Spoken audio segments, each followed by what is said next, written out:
Good morning. I hope everybody's doing well. Thank you for being here. Today we have a really good live stream, and I think it's going to be something that you guys will really enjoy. What I'm going to be doing, you'll see either down below me or over up in the corner. We'll change this here in just a second. We're going to be showing you some images, and the images that you're going to be seeing are either mechanical doubling, ejection doubling, slide doubling, or you might even see an actual double die. So we are going to look at this. Hey, Jack Gallman, how you doing, bud? Good to see you in the stream. Good morning, Siren. Steve Lapointe. Let's see who else is here. Jackalope, Eric Byers with me today. Silverman 92, how you doing? Siren, thank you so much for being a mod and all the support. I greatly appreciate you. All right. Well, here we have again, you know this is coming. Morning, Eric. How you doing? Good morning. How are you today? I'm doing well. Hey, Z Coins, what's going on? Malcolm is in the house. Good day. So again, what I was talking about is I've got some photos. Again, if you're looking down below, if you're looking in the vertical, if you're looking horizontal, it's going to be in the corner. I'll swap the screens here in a little while. But what we're going to do is we're going to talk about some misconceptions that happen in the hobby, especially when looking for errors and varieties. There's a lot of different people who talk about this, but with all the channels that are out there talking about how you can, strike it rich and be big, there are some things that you can look for, but there's also going to be things where you just don't have enough information. And so we're going to be talking about some of those. We're going to show you some examples. I'm going to be going through a couple images, but we're also going to be looking at a few coins. Eric's been able to pull up a couple items for you. We'll be pulling those up, showing them to you, talking about how easy it is to find some of these things. So we'll talk about one right now specifically. Eric, when we were talking about this and we mentioned oh, hold on. My audio seems kind of low. Hold on just a sec. Let me see if I can resolve that.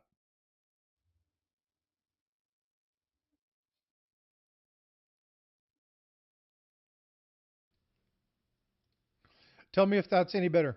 Tell me if that improves it. I should be pretty close. I got my mic here. Let me know if that improves, Coach. Thanks for letting me know.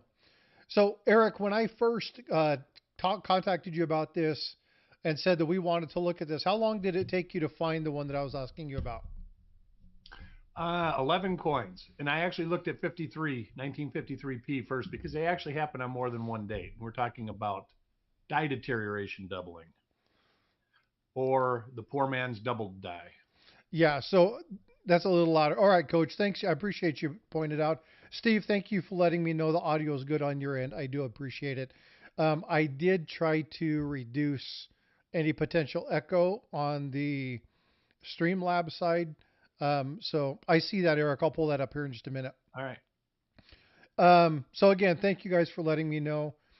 But yeah, so the one thing that's really important when we start looking at these is number one, understanding how easy it is to find some of these.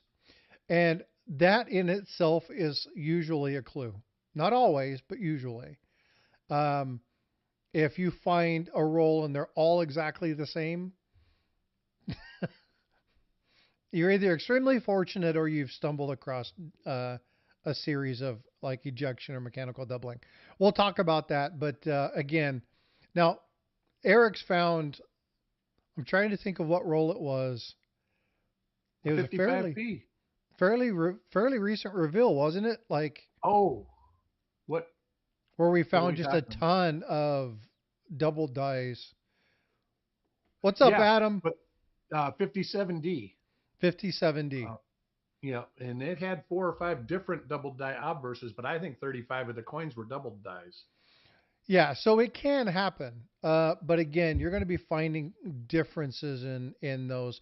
You'll see different dies and things like that. So, but anyway, we'll get to that here in just a minute. Adam Hartman, thank you for being here. Jack Gallman, good morning. How you doing, bud? Dan McCumber, hope you guys are well. Again, pinned in the top of each one of these is the uh, link to the other side. So if you're in portrait mode and you want to see it landscape, just go click on that link and it'll take you across. Um, if you're in portrait or portrait mode and you want to go to landscape, or excuse me, flip that, reverse it. If you want to go click on the other one, then go ahead and throw that over.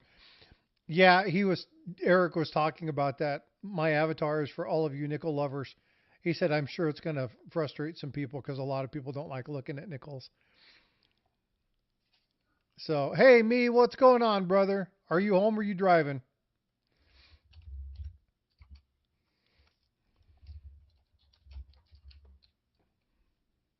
So, what roles you got there, Eric? They're just 62D, 63P, and 60D. I got a bunch of them about 3 months ago, and I figured, well, one of these days I'm going to look through a couple of them. Very cool. Have you been looking at more 2022s? I have not looked at anything outside of reveals and coins that are going on the Copper Coins website in a week now. Last week I searched a roll of 58D nickels. But for searching for myself, I haven't had time lately, but I do plan on doing some extensive searching this week.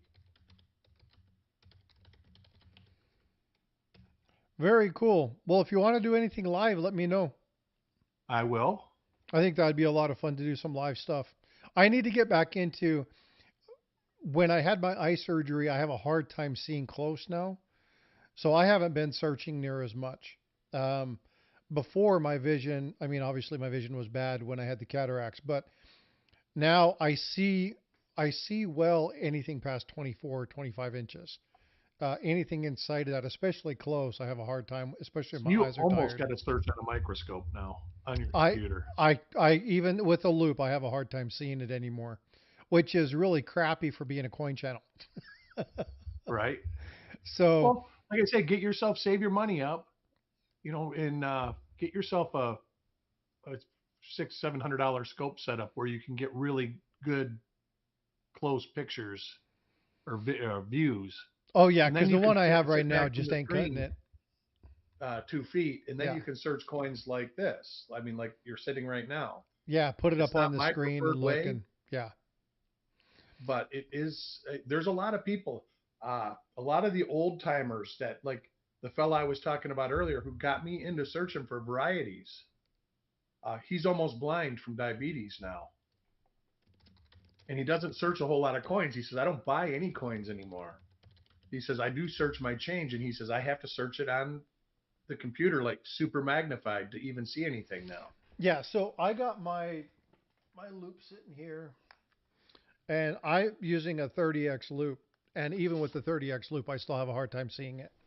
Like a So 30x loop, like a 10x triplet. Is that what you're? yeah, yeah. Yeah.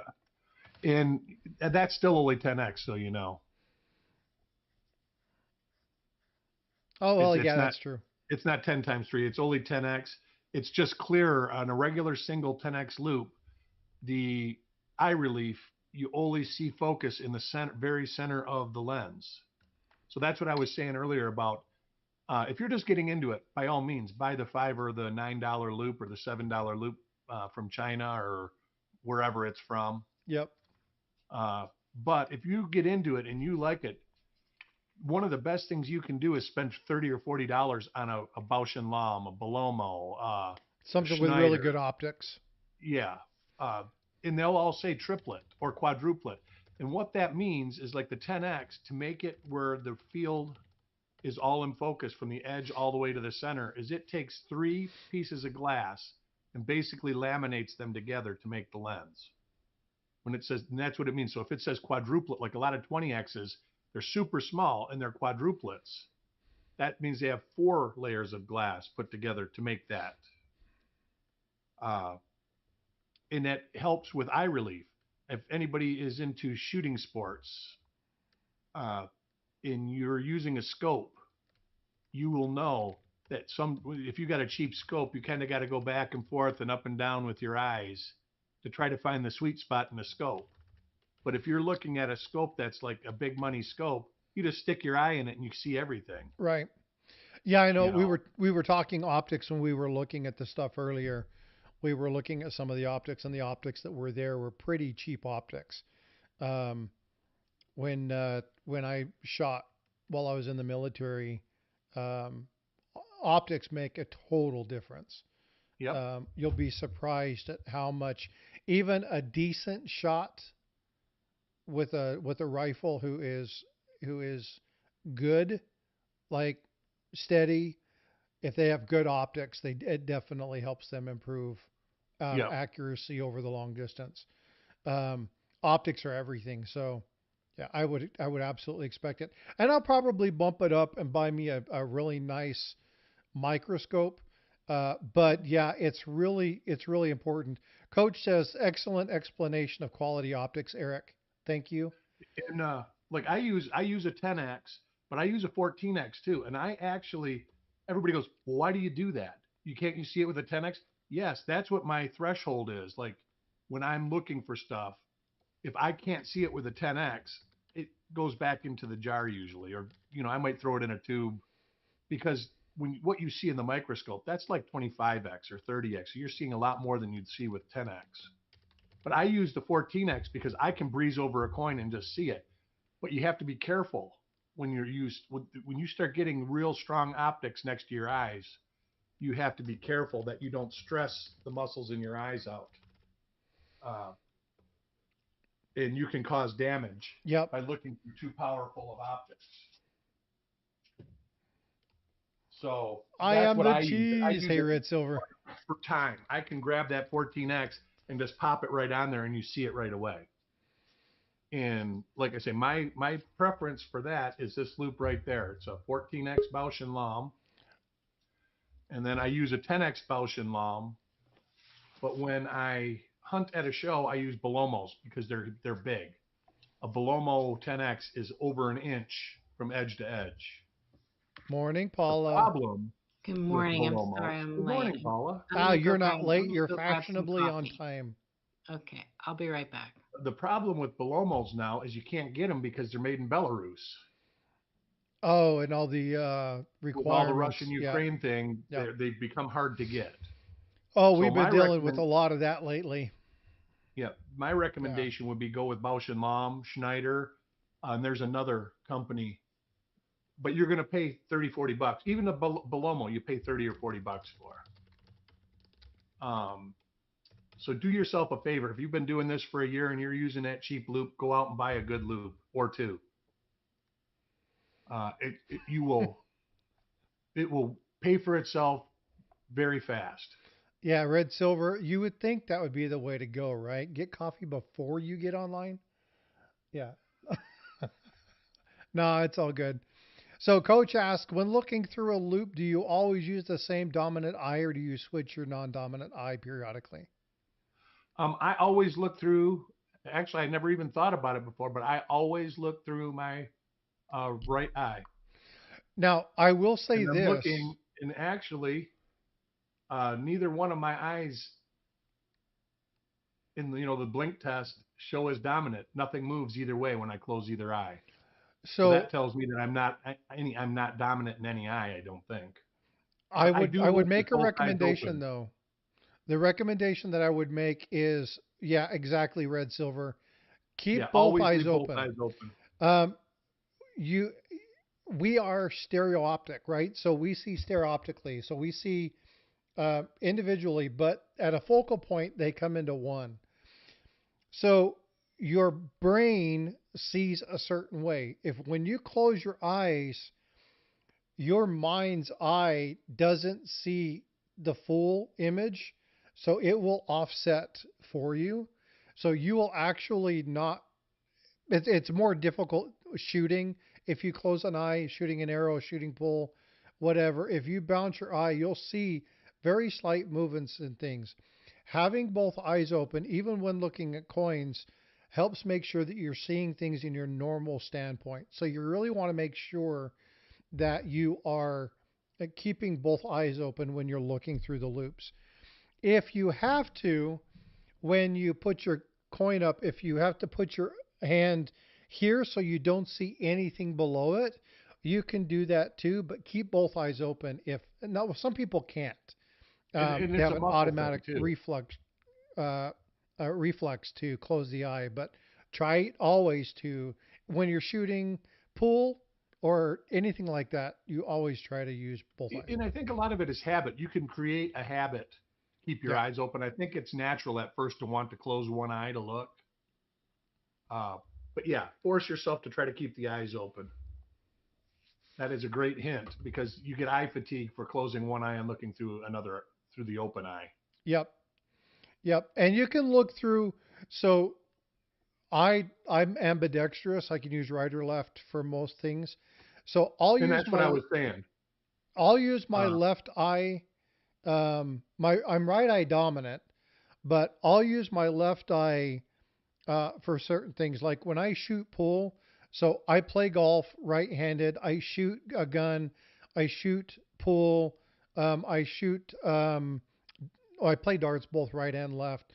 yeah. But I will. Even when I play darts. When I play darts, my left eye is dominant. And if you are not aware what eye dominant you are, you can do a blink test. You look at something, you focus on something, close one eye, and if it stays the same, that's usually your dominant eye.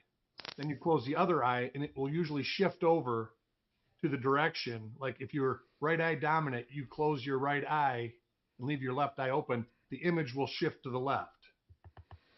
If And if they shift each time, then you don't have then a you need to dominant go to eye. the optometrist. Well, yeah, but you don't have a dominant eye. Yeah. And see, mine It's doesn't very shift at rare. all, either eye. I can probably look through. The problem with me looking through my left eye wouldn't be looking through my left eye. It would be holding the loop with my left hand to look through my left eye. Yep. Uh, because I am by no means, while I can write left and right handed, I cannot throw a ball or anything left handed.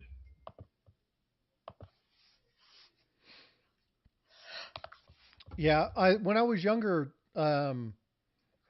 I I'm trying to remember. My grandfather was left-handed, but my stepdad almost absolutely refused to allow me to use my left hand for anything.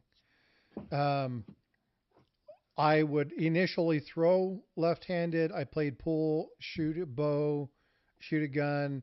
I would go back and forth, and he's like, choose a side.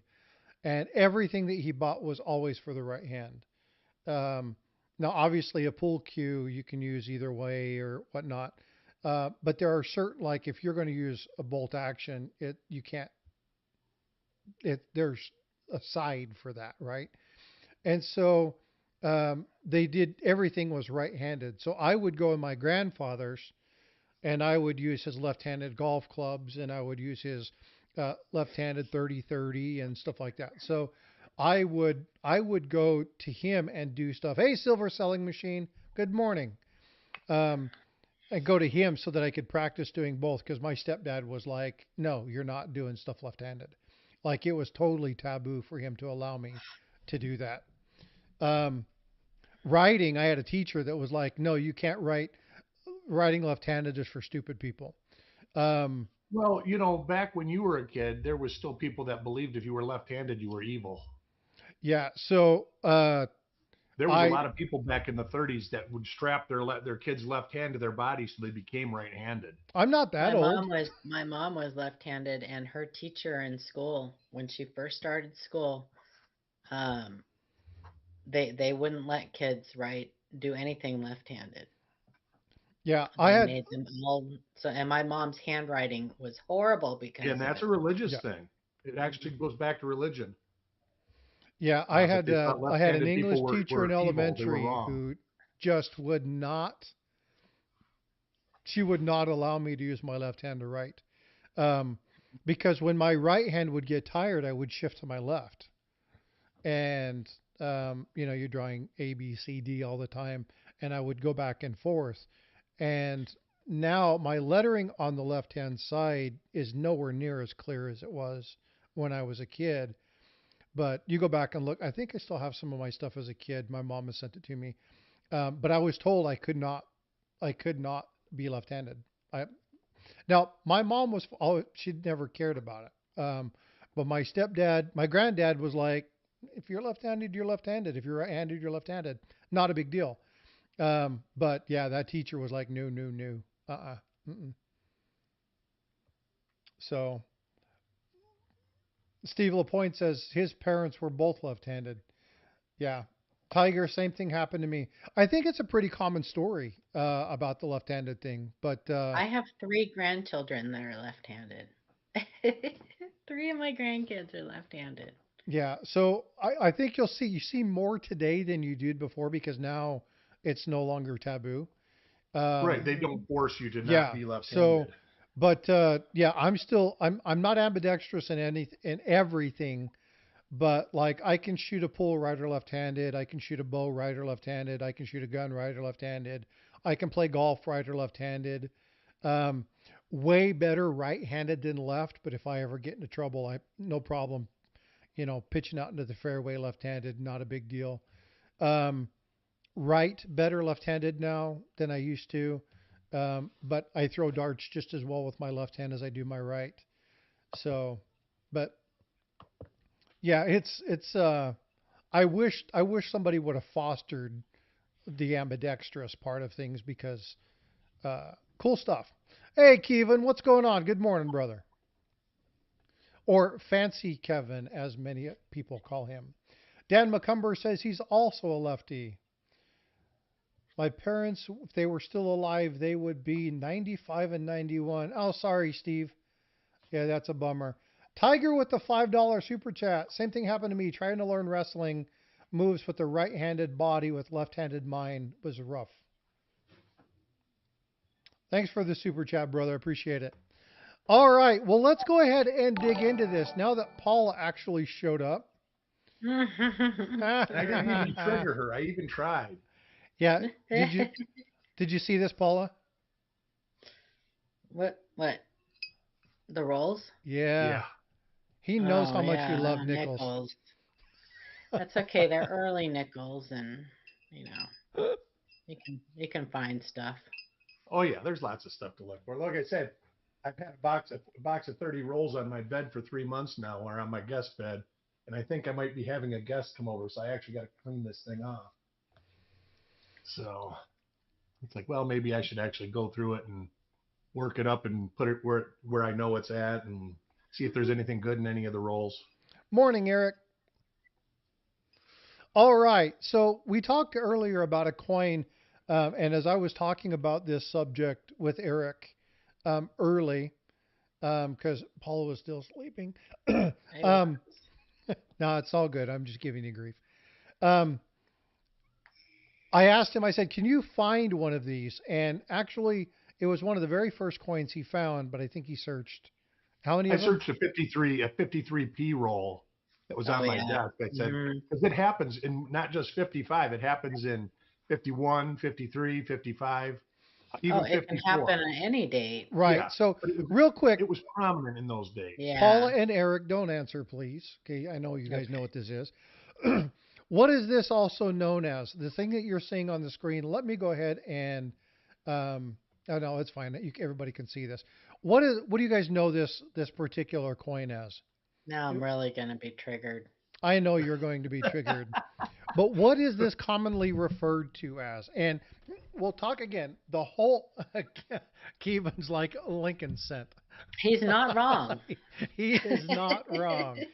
Yes, quite a bit of a smartass, but no, no, no, no, he's not wrong. It is also a wheat penny. Very good, man. Kevin's on a rose, or excuse me, a roll. Um, You y- see them listed for sale for too much money all the time. yeah. That's So the does hint. anybody know what these are affectionately? And I'm going to say affectionately, because we're talking about misconceptions and the seeing things. So what is this also known as? Anybody? I want to give you just a second before we go ahead and we spoil the fun on this. Not seeing any, and please, folks, don't please share. Just like put stuff in there, right? Because I would There you rather go. see a wrong I answer see and it. help direct it. You know what I mean? There you go, red silver. Thank you. Right. Poor man's double die. And so Amanda, she had to pop in and say something. Paula's favorite. Hi, Amanda. How are you? Yeah, Paula loves this coin. This is one of her favorites. She's got like, you know, Uh, Yeah, a she's got whole other display favorites. case in memory well, of no, this. I just hate it that people even associate it with a double die. That's all. It. So let's break this down and actually talk about why people call this a poor man's double die, and let's break that misconception today and talk about what this actually is. So Right Okay. here, you see it? Yeah. And it's actually just die wear, die deterioration. Uh, as the die strikes coins, everything starts pushing to the out. It's like I believe they call it kinetic energy. Pushes towards the Following outside. the path of least resistance. That's right. And it ends up pushing part of the design this way, and you see it right there. Sometimes you can even see it on the first five. Yes, because the edges of those devices on the die are no longer like squared off. They get soft and rounded out, and so the metal just starts pushing over the And you edge. can see these little lines. These are flow lines.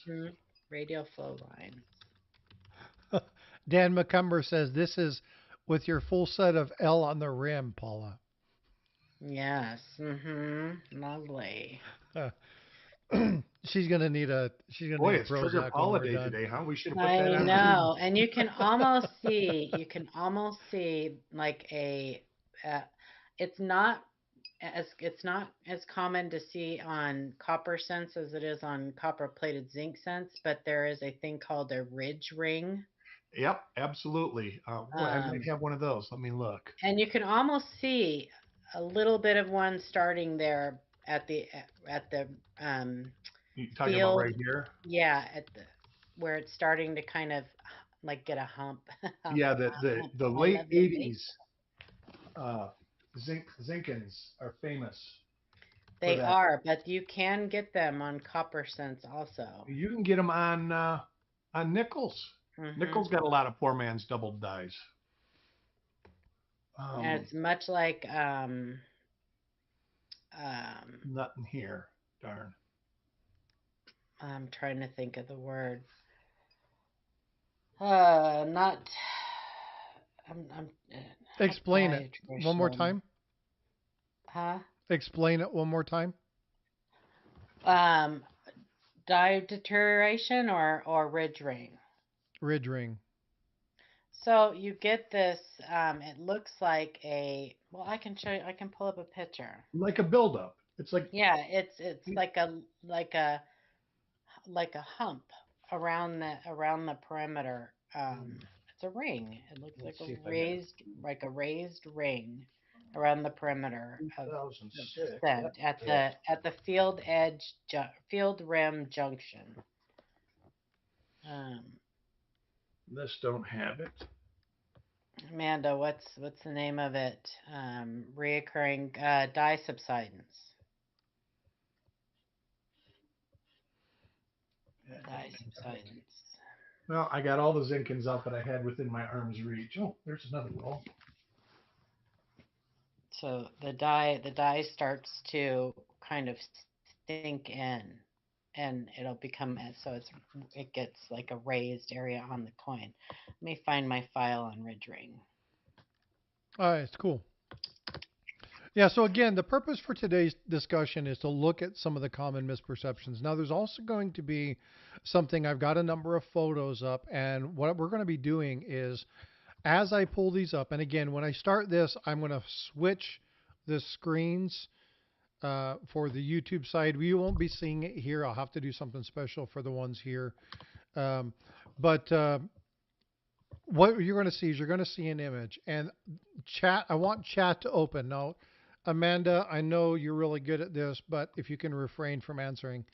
Um, and I want to know one of three things. Number one, is it an error? Number two, is it damage?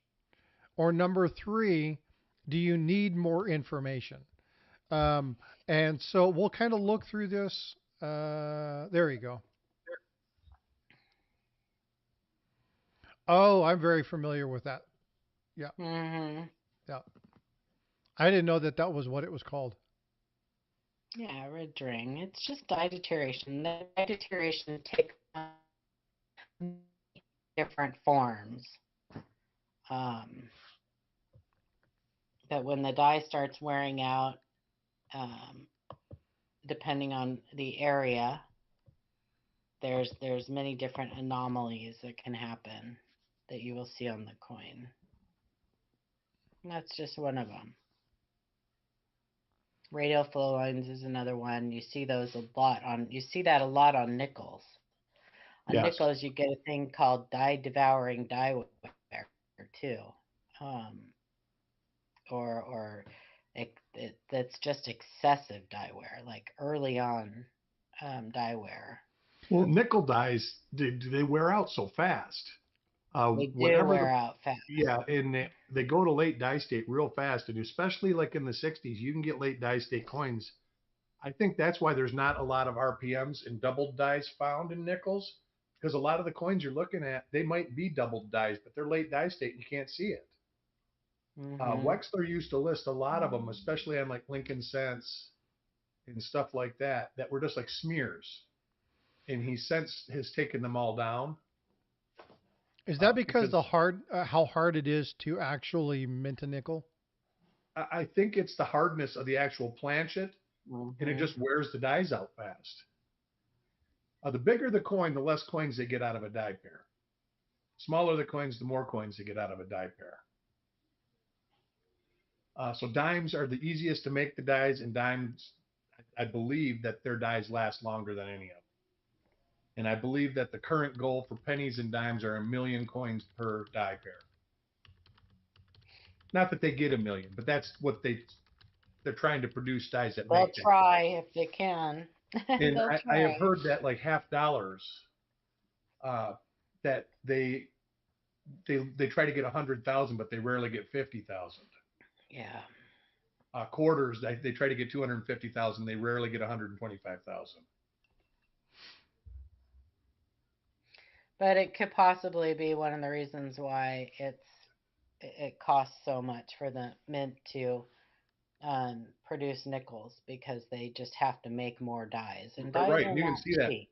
these rolls right here. I'll pull some examples out. I guarantee you, when I open these 5 rolls up sometime in this next week, that there'll be a lot of coins that are such late die state.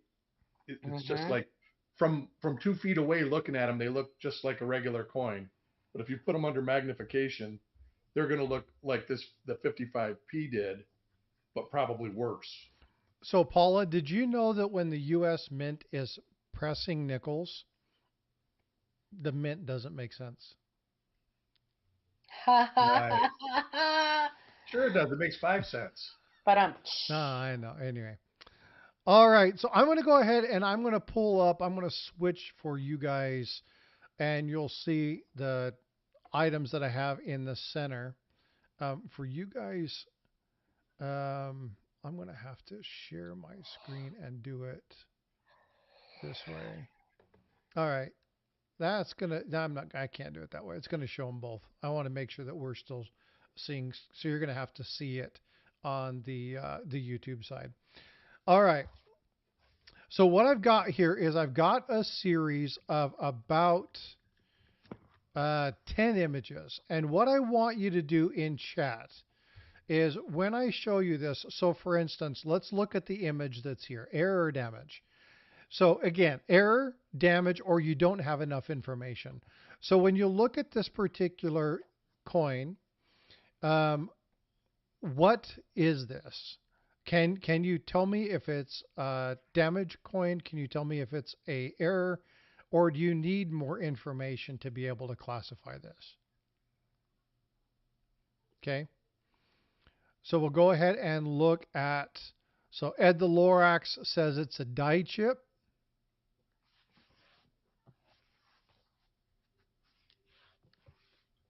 Me and Frosty had a discussion on this one. I'm not Yep.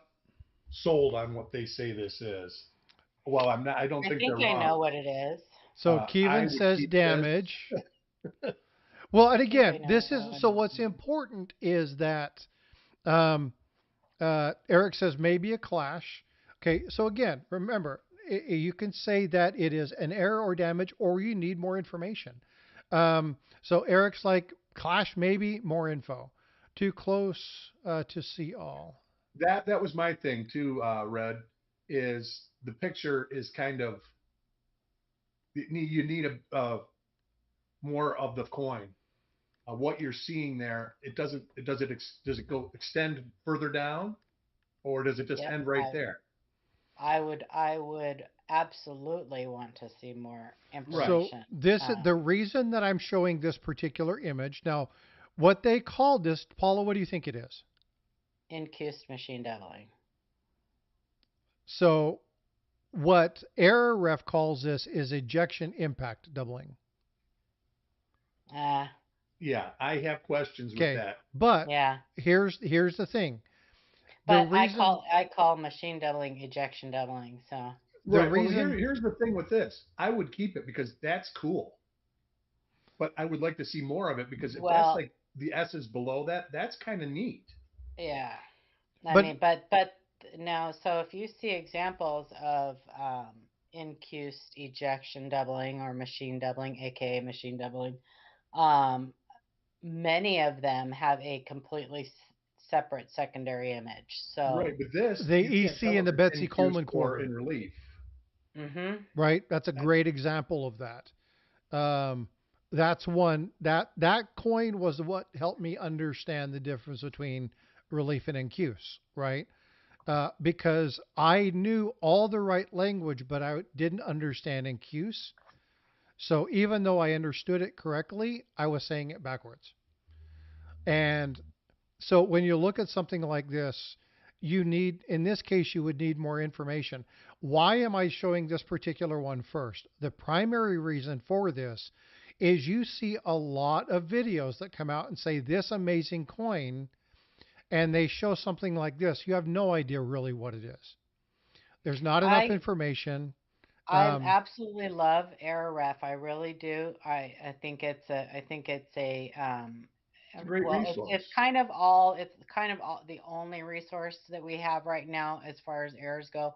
But there are also terms that have been changed on there that are kind of somebody trying to reinvent the wheel. So be cautious when looking at it. And like I say, this photo in general is deceptive. Never try to assess a coin by just a photo like this. Yeah. Never.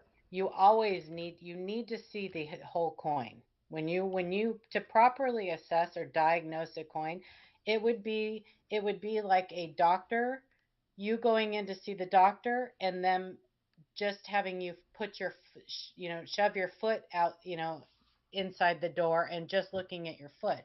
They yeah. never would do that. They want to see the whole patient and assess, they need to know everything about you. You need to look at the whole coin to be able to properly diagnose a coin. Yep. So again, I showed this one first for that very specific reason. Hmm And so I wanted, because it's really easy, and Paula does this with me all the time. And she's always like, be very careful and, attributing stuff. And she's like, what is it? Like, tell me what it is. And she's like, well, how did you find that? Where did you locate that? What else are you looking at? And so it's really important because there's a lot of times where now I'm like, I think it's this, but I'm going to send it off because I want to be sure. Um, because there's a lot of people who are very talented at being able to see these kind of things, but you can't just see a single photo and make a determination. I want you guys to be very careful when you're watching channels and they show a single, short or something like that, and they say this amazing coin is worth whatever, and they show something you really don't know that that's exactly what it is. So be very careful with that. It's a good way for people to make a video out of a single picture be something it may or may not be. Just be careful with that. The next one I want to do is this one. So what do you guys think this is? Do you think it's ejection doubling or mechanical doubling, or do you think it's double die? Give good look at it for a minute. And what are your guys' thoughts on this particular coin?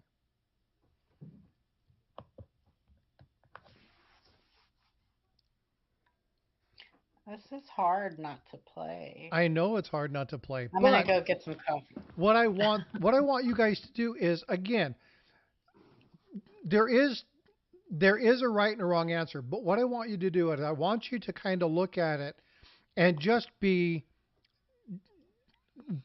willing to take a stab, because if you start to recognize stuff, the more you do it, the more you'll start to kind of understand what it is that you're looking at.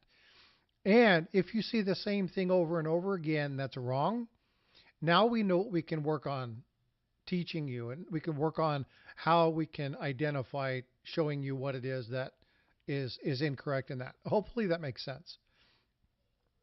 So mechanical doubling, I see MD. So MM, I'm not sure. I'm assuming it's machine. I don't know what he means by MM. Maybe M&Ms? he's got cookies, Melts in or your mouth? he's thinking of chocolate. Maybe Jackalope says mechanical doubling. DDMD, I'm no good at that, and that's fine. But again, the reason I'm trying to show these things is just so people have kind of an understanding of what to look for. So I know that Amanda's over there chomping at the bit to give the answer. So I'm going to let Amanda drop the answer on this one. She's quietly yelling at the screen like this. I know she is. I love Amanda. Have She I may said not that? be. She left. She's probably Watching in and on out TV. doing stuff. So All right. Watching Well, on TV and Paula, go popping ahead. I know you're chomping at the bit. this is ejection doubling, aka machine doubling. So But I would not again, once again, I want to see the whole coin, because you can have both on a coin. I was going to say there is a 47S double die dime that, well, this is obviously machine doubling. Yeah. But if you saw it, you would say, wow, that's really close to the same. And there are double dies out there, especially with the doubling on like pennies or cents. In the inside of the 9, there's like a little. The thing here is that you lose dimensions with this. With the other double dies that can look like this, you maintain the full dimension of the design. And most of that isn't on the outside. When you get doubling like this, it's usually on the inside of the design. Class 4 type doubling. And I was trying to find an example. There's some quarters and some half dollars too that can get here. I'm tricky. gonna pull this up real quick. This is an example of a 1951 quarter that has both. You guys seeing that? There's a 69S that Ken Potter has a picture of that is a FS 101, but also has machine doubling. Talk about crazy. Yeah. So if you're seeing the one, this is a 1951. The blue on this one is the double die, and the red on this one is the ejection doubling. The ejection doubling, yeah. Yeah. This isn't the best example, but I got one that has what I'm talking about on it. Yeah. So the one that I'm showing has both. So they can have both, but again, when we're looking at these, the misconception is that you can identify it from a single photo. Number one, this photo is pretty decent, but you're only seeing a small section of the coin. So you're going to want to see more of that. But again, you're going to want to make sure that you're looking at the whole coin. And that you've heard Paula and Amanda and them say this all the time when they're sending photos into Livecoin, and that is produce good quality photos. Most of the photos that you're going to see here today are fairly decent. You'll see a couple that aren't quite clear, but when you look at it, you should be able to tell very quickly. All right, so Eric, there's one for a really you. good example to have in your hand of ejection doubling, aka machine doubling. You could 57D on the Lincoln Cents is a great date for it. Like there's Right some here. really extreme examples. On Zoom that in a date. little bit, Eric, if Oh, you great. can. You put me on the spot here. Oh, all right. Bottom right-hand corner. There you go. There you go. Perfect. Right up here. It's not showing him though on YouTube. It's showing. Yeah, I Could be. see the mouse on YouTube. So right there, Oh, there, that's up in the actually left-hand hub corner, I doubling, see it. even though it looks like it could be machine doubling. Here, There's a let me- lot that are better than this. This was just one that, because it got discovered recently. There we go. We'll cycle that through so that you can see that one There's better. a couple 1942s that have the same doubling, I believe. Some of them even go down here. There's some on the Lincoln Cent on the L on Liberty. On the L, that- there's some of them on the B and the E, on the bottom of the B and the E, that look the same, just like this. Yep. But you can see that everything is present around the outer perimeter. There's nothing missing. When you have machine doubling, Just a little added. there'll be something right here. Let's say it's right there. Or if it was right here, this would be cut out right there. And I'll show you a great example of that here in just a second when I do the other one. Let's go ahead and get back to this one So and that's get a back. fly poop double die. It's a fly poop. The one that always gets me is the windows on the formative, or not the formative years. The is it the legal Oh, the presidential. Yeah. Is it or the presidential? presidential? I or- can't remember which one it is. I don't All know. right, so here's the next There's both one. of them. Log cabin and presidential have little baby Log windows. cabin's got it on the little. Oh, it has logs the end of on the logs. Yeah. Yeah, Yes. that one give you I don't eye even strain. look for those. I can't. It gives me a headache. I do, but I only do it when they come across. I'm not going to, I've got like a bunch of rolls. I don't open the rolls to look for them. I bet you some of you would even know what the date on this one is. I bet I do. there are many do. people that do. And mint.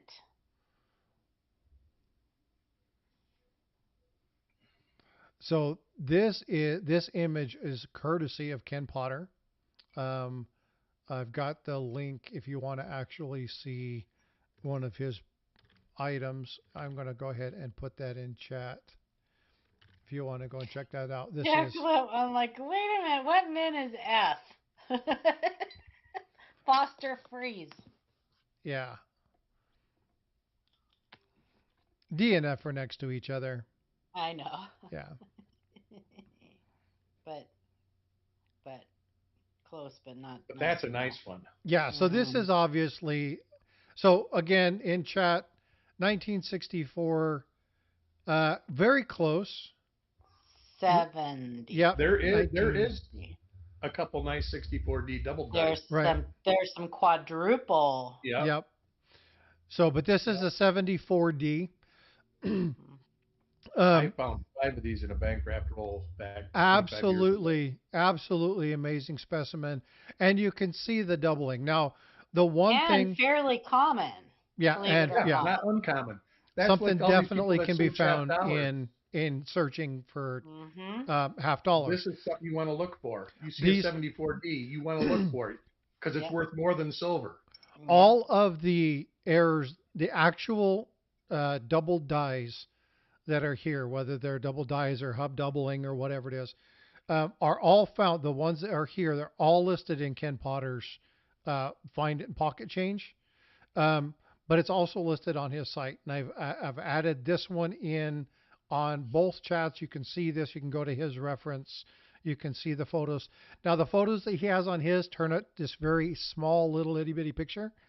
But you can still see the image, and you'll see that this image was taken from Ken Potter stuff. But again, Yeah, in his group, he oftentimes you will just see like one photograph of just one part of the coin, because that's what he will do. He won't like take a ton of pictures and post them. He'll take one of just like the most relevant area on the coin, but he also gives you a complete like description of what you're looking at. correct.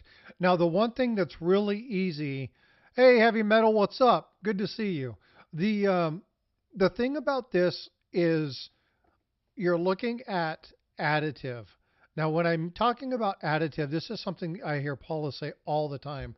It adds to the design element. So when you see this one, each one of these adds to the overall design. You can see how thick it makes it. You see it's nice, clean, and clear. There's no shelf-like appearance.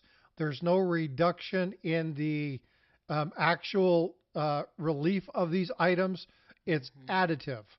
And so this is one of the key elements. Do you want to, the fact that you can see, the serifs and everything. It's just absolutely an amazing, amazing coin. You have splits, notches, and separations on that double die. Like it's just incredible. 949 with the $5 super chat. Thank you so much, 949, for your support. Good morning, all. I hope you're safe, having a fantastic weekend. Stay safe and be blessed. I appreciate it, 949. Thank you so much. Appreciate your support. All right, let's hammer out this next one. Eric, this is exactly what you were talking about just a few minutes ago.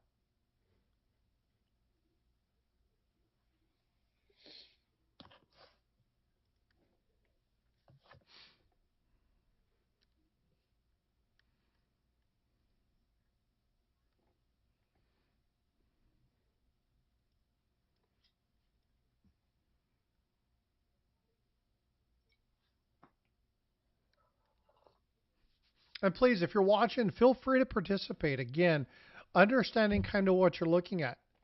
The opportunity here is that, yes, there's a right and there's a wrong answer. But what I want you guys to be able to do is to, in an environment where nobody's going to pick on you. Well, I'm there. If AZ gets it wrong, I'll pick on him.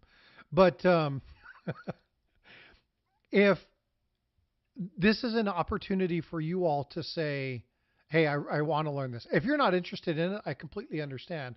But I want you guys to have an environment free of any kind of, oh, well, you don't get it. Um, what I want to do is we have people here who are very smart in identifying these, right? Who can tell you exactly what's going on and why. So look at it, identify what it is, identify what you're seeing, really take time to look and see what's going on because once you get it, and I always go back to Paula teaching me about incuse versus relief. I will never forget the day I realized what it actually was. Like I get it. Like it stuck in my brain. I knew what it was. I want you guys to have those aha moments. So please feel free to, enter into chat and ask those questions. I'm not going to pick on anybody that doesn't get the correct answer. We're going to show you why it is what it is. So again, please feel free to participate. And if you don't want to do this because you don't find this overly interesting, then feel free to play the game. Kinomine, I still have a lot of trouble with doubling. They look odd. I save them. That's my motto. It is And one of that's the that's hardest. it.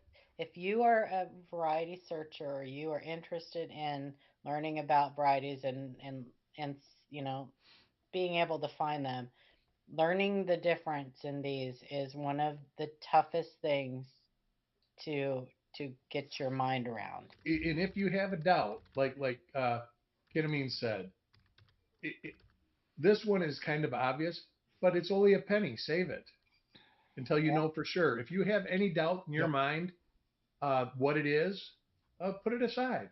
Hmm. It's simple that way, and then And come trust back to your it another eyes. day. Trust your eyes. If something doesn't look right, set it aside and look at it later.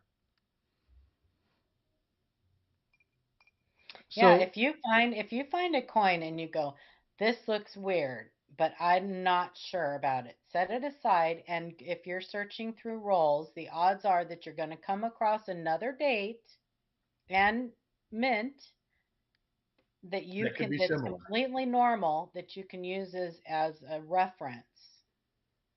And it's always good to have a normal, a normal one as a reference. Or you can go to PCGS Coin Facts and look up what a normal one would look like.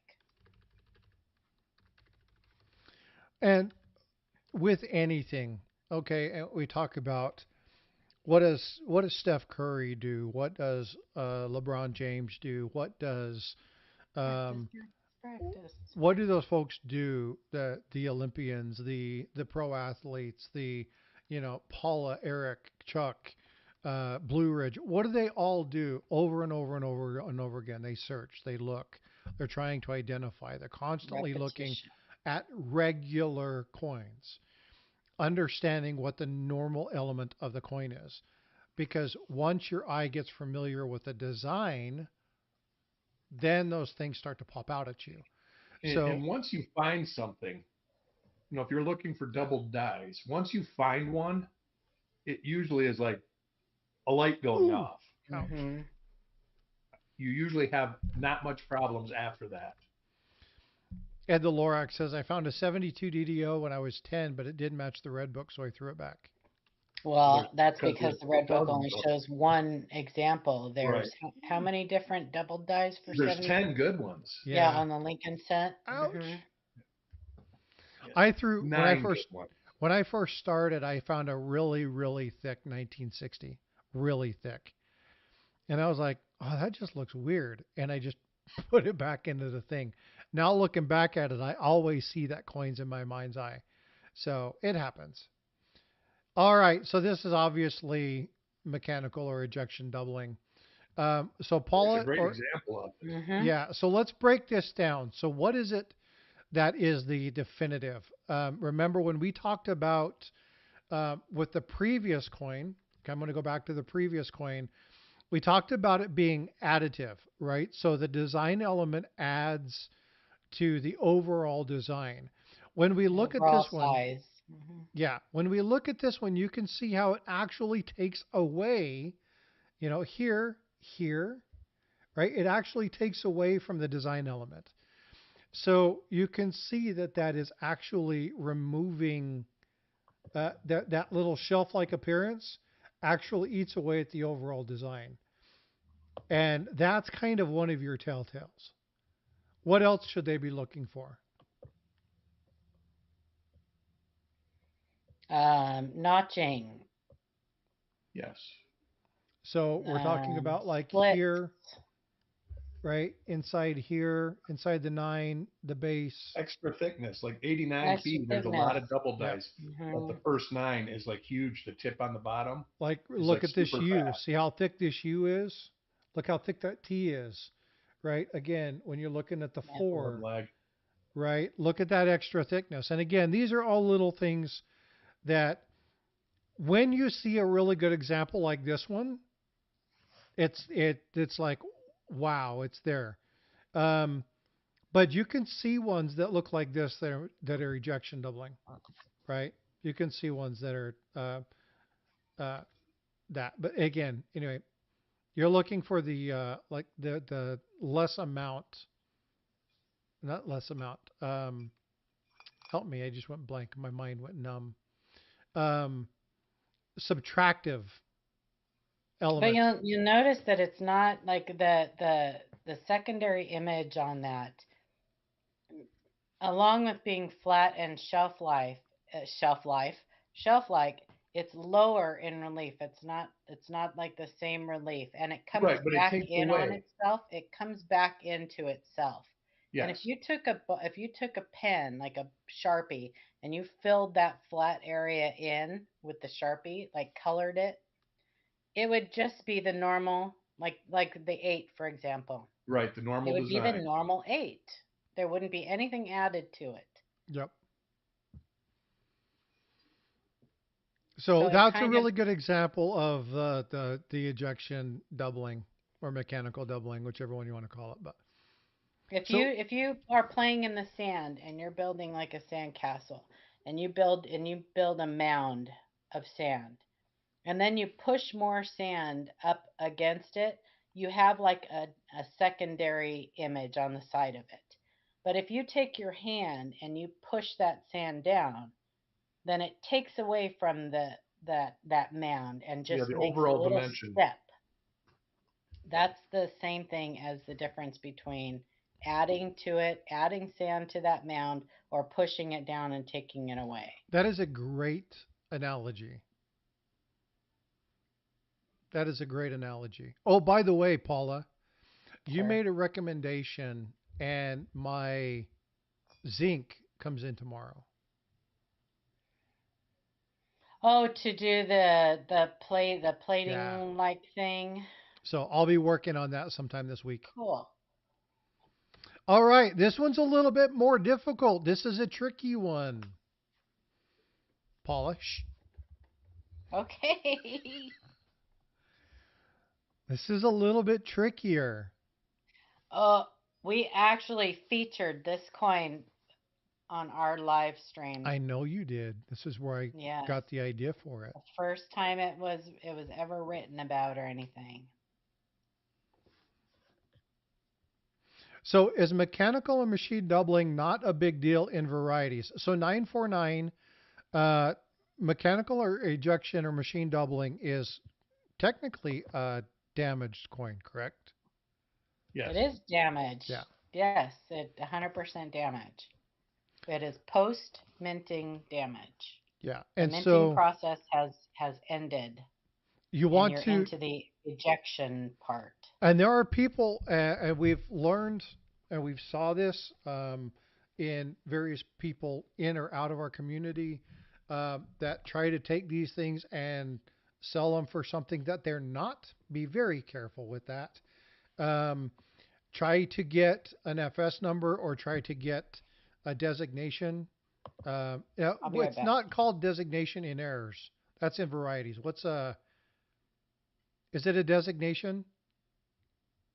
Attribution to designation. I always get those mixed up. Attribution is for Varieties, right? varieties. I guess it could be for errors too, but designation fits. Isn't it designation for errors and attribution for varieties? It Well, could be. attribution is when you can pinpoint it to a specific die. Okay. Okay. I know there's language there, and I always Now, get be that right back. language screwy. So, did she say she'll be right back? She did. Okay. Anyone else? Amanda, are you still here? I think Amanda's probably stepped out. So, what is your call on this, Eric? My call is machine doubling. And we'll let Paula, when she comes back, give the definitive. But yeah, it's ejection doubling. Now this again, you can go look at Live Coin Q&A. They actually did feature this coin. They talked about the specifics of it. Again, the problem is here when we're talking about miscommunication or where we're talking about misconceptions within coins. Be very careful looking at a single coin and making a determination. Sometimes you can. Sometimes you can see it very clearly. Sometimes it's very evident. But again, be very, very careful with it. Eric, I would miss it. Too many dings in the area. Yeah, something like this would be, I think I would probably see this. But again, there are different things. Eric's pulling something up. That is a true doubled die, and it's very difficult to see. There are about 3 or 4 of them listed, but they are there. I just figured I would show an example of one that would be. Can you true zoom in hub on that a doubling. little bit? Oh boy, you're asking for it. Just take your mouse and scroll up. There you go. Perfect. That's good. You can see it right there.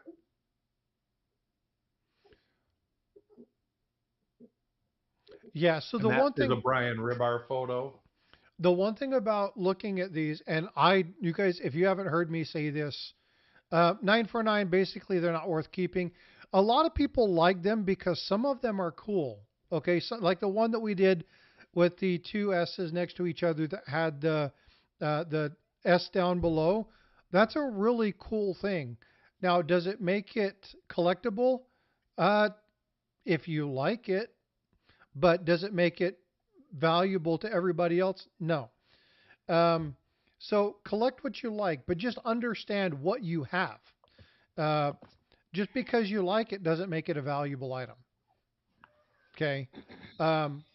So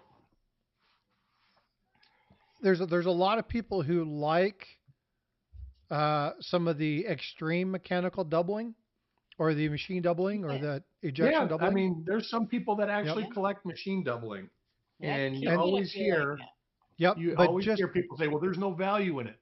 Well, to them, there obviously is value to it, but it's damage. yeah. So But there's just a be lot of people who aware. collect damage. If you want to have it, Hmm. have it. But be I aware. do. Yeah. Yeah, Yeah. So just be aware of what it is. That's the important thing. Um, I'm not telling anybody what they should or shouldn't collect. That's totally up to you. I just want to make sure you're armed with the best information so that you know what you have. What I can't stand is these channels that say, whether they're selling, whether they're doing shorts, whatever it might be, that say this is what it is.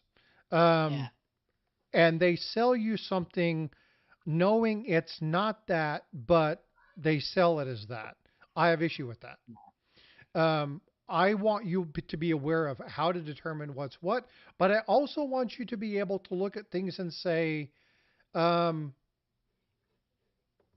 I don't know if I have enough information to really understand what that is. And in that case, you guys know where the resources are and you can ask the questions. I want to see you guys start asking questions so that we can target those things and help you get the answers that you need. So, this is why we're doing this particular one. It's not to belittle anybody or not to do whatever. I really want to Mm-mm. give you the opportunity to learn. All right, let's go ahead and go to the next one. Thank you for pulling that up, Eric. I appreciate it. And can I just add something real quick? Nope. So, okay, well, I'm going to anyway. Um, so my only problem with people like selling machine doubling and telling people like that it has value. I don't care what you say. It may have value to some people, right? Like Eric said, right. collect what you like. I collect elongated cents. Those are damaged coins. Um, the difference is that you can find machine doubling for face value. So why would you go out and pay somebody for Right. something that you can easily find on your own? It's that like it is so common that you can Especially in easily Yeah. certain find it years. for yes, you can Certain easily years, it's find it. crazy. Like that 1989. That's actually, if Mhm. you were going to keep one, that's a great example to keep because there's not tons of them. Like 69S, 70S. Right. There's Right. literally Yeah. tons of them. And 89's that's a great year to find dye deterioration. I It's a mean, great it's year a to find super double year to dye. find dye deterioration.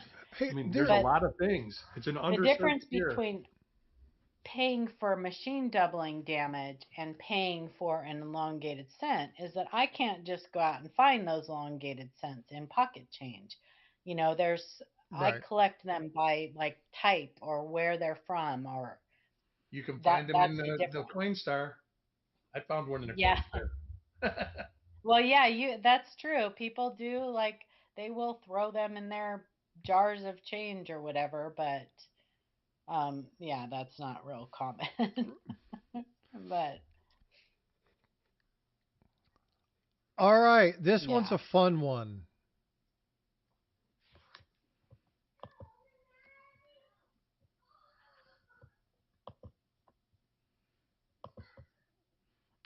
I chose this one because I liked the picture. Yikes.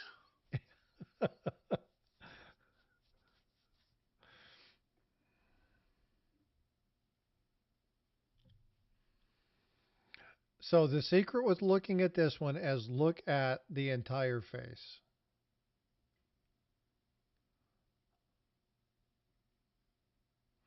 Red Silver says, I'm closing my eyes. Don't Creepy close your Lincoln. eyes.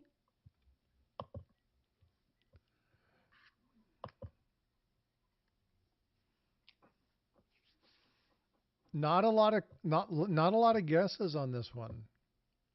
This one's a Ketamine says tougher I'll one. keep it. They're holding their tongue. They're not saying a lot. They're not No. guessing. And again, folks, this Guys is should just at And least actually guess. looking at the half a coin is actually your best bet. say that one more The Yeah, time. one all the way to the left of the screen. That Yeah. actually makes it a little easier to discern. this is a cool one. This is one if I found I would keep. Right. Red Silver says, "I know how he feels." Close, Anthony. Somebody had a late night That's apparently. actually to me is close enough almost. Yeah, it's close. All right, so I And think we're pretty not going to easy to get too determine many how it's answers. Paula, what's your call? My call is this is slide doubling, but it is also just a form of machine doubling. Yep, it is Here. slide doubling. Yep, that's exactly what it's listed yeah. as.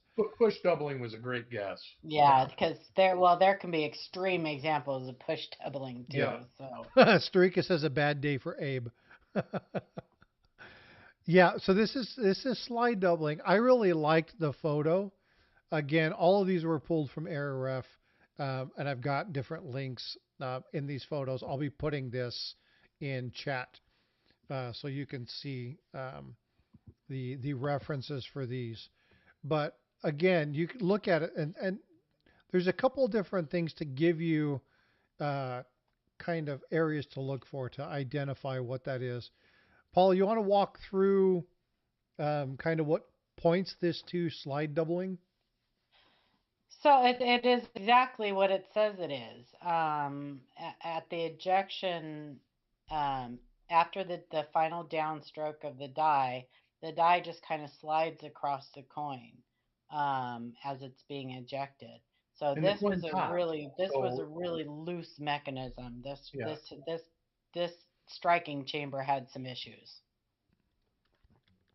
And you got to remember the temperature of the planchet. It's hot, so it's soft. It is. So at the point that the coin is struck, the metal becomes almost liquefied, almost 16 to molten. Like 1800 degrees at the yeah. time of impact. And so it just kind of smears the design. It's a very extreme example and not common to find. Right. This would be This like you this said. This would be one you would keep. Yep. Yeah, this is not one that would be common. Even and those extreme examples of push doubling. So at one point Wexler actually had, I don't remember the date, but he actually had an example of push doubling labeled or attributed as a doubled die, and then it was later removed. But him and Wiles went back, and I think Potter too went really round and round about that coin before it was finally like, no, this is just push doubling. It looks But like it's a it can great be, coin for Halloween yeah, it is. It's really interesting. because it It's looks really, like Lincoln's and I skull venture underneath his to skin. say that oftentimes I would expect to see this with like a misalignment of a die also. Um, I would think that there would be some misalignment Well, it could be of the involved. picture, but if you look, it almost looks like the rim is Right gone here. on at K3. On where? K3, 3 o'clock. If you look at the Yeah. half to the left, Mm-hmm. it looks like the rim ends around K5 and then starts up again about K1. So it does look like it's a little bit off center too. Yeah, I would need to see both sides to see if it's off center or if it's Right. Right. misaligned. But um, yeah, Yeah, pretty that could be. cool. It could happen with a tilt too. You could have a tilt. Um, a partial color or Yeah, there's that I'll is put the very cool listing for looking. this on there. It talks a little bit about how this particular coin occurred and what they identified. Hmm. Again, almost all of these photos that are from AirRef, so I'll give you the links to those. I'll put them in the description afterwards. I didn't want to put them ahead of time because then you'd have known all the answers. I wanted you guys to be able to kind of, again, in a judgment-free environment, be able to answer questions and just challenge yourself. What what does this look like? What might this be? So again, um, Let's go ahead and go to this one. I like this one.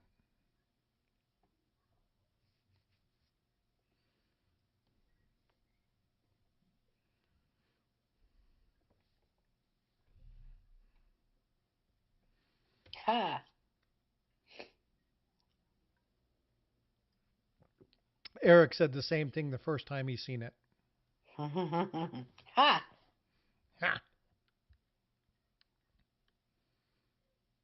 So there's one problem with that, Red Silver. Can you tell me why there's a problem with your answer? No, great learning point, right? This is a great It is. It is. great opportunity, and this Yeah. is why I want you guys to answer because yeah, there's no omit. So again, you're talking about the New Orleans Well, Mint by there this is. time. Well, But but it just by this hasn't time been the New Yeah. Orleans Mint had closed. 150 Yeah. years. Yeah, and so now it very clearly looked like it could possibly be an O, but hmm understanding the minting process, understanding the mints, the time frames, this is again, it's a great insight. So again, no wrong answers, right? Everything is an Right. opportunity to learn. And so I appreciate you putting that in there because it allowed somebody else to learn something they might not have known. So again, And this just is remember exactly what I want people to do. how these occur. They put mint marks in by hand on every die Yeah. up until 1989. There's even some in the 90s on the dimes that supposedly were done by hand. Now they're on the actual hubs. The mint marks are on the hubs.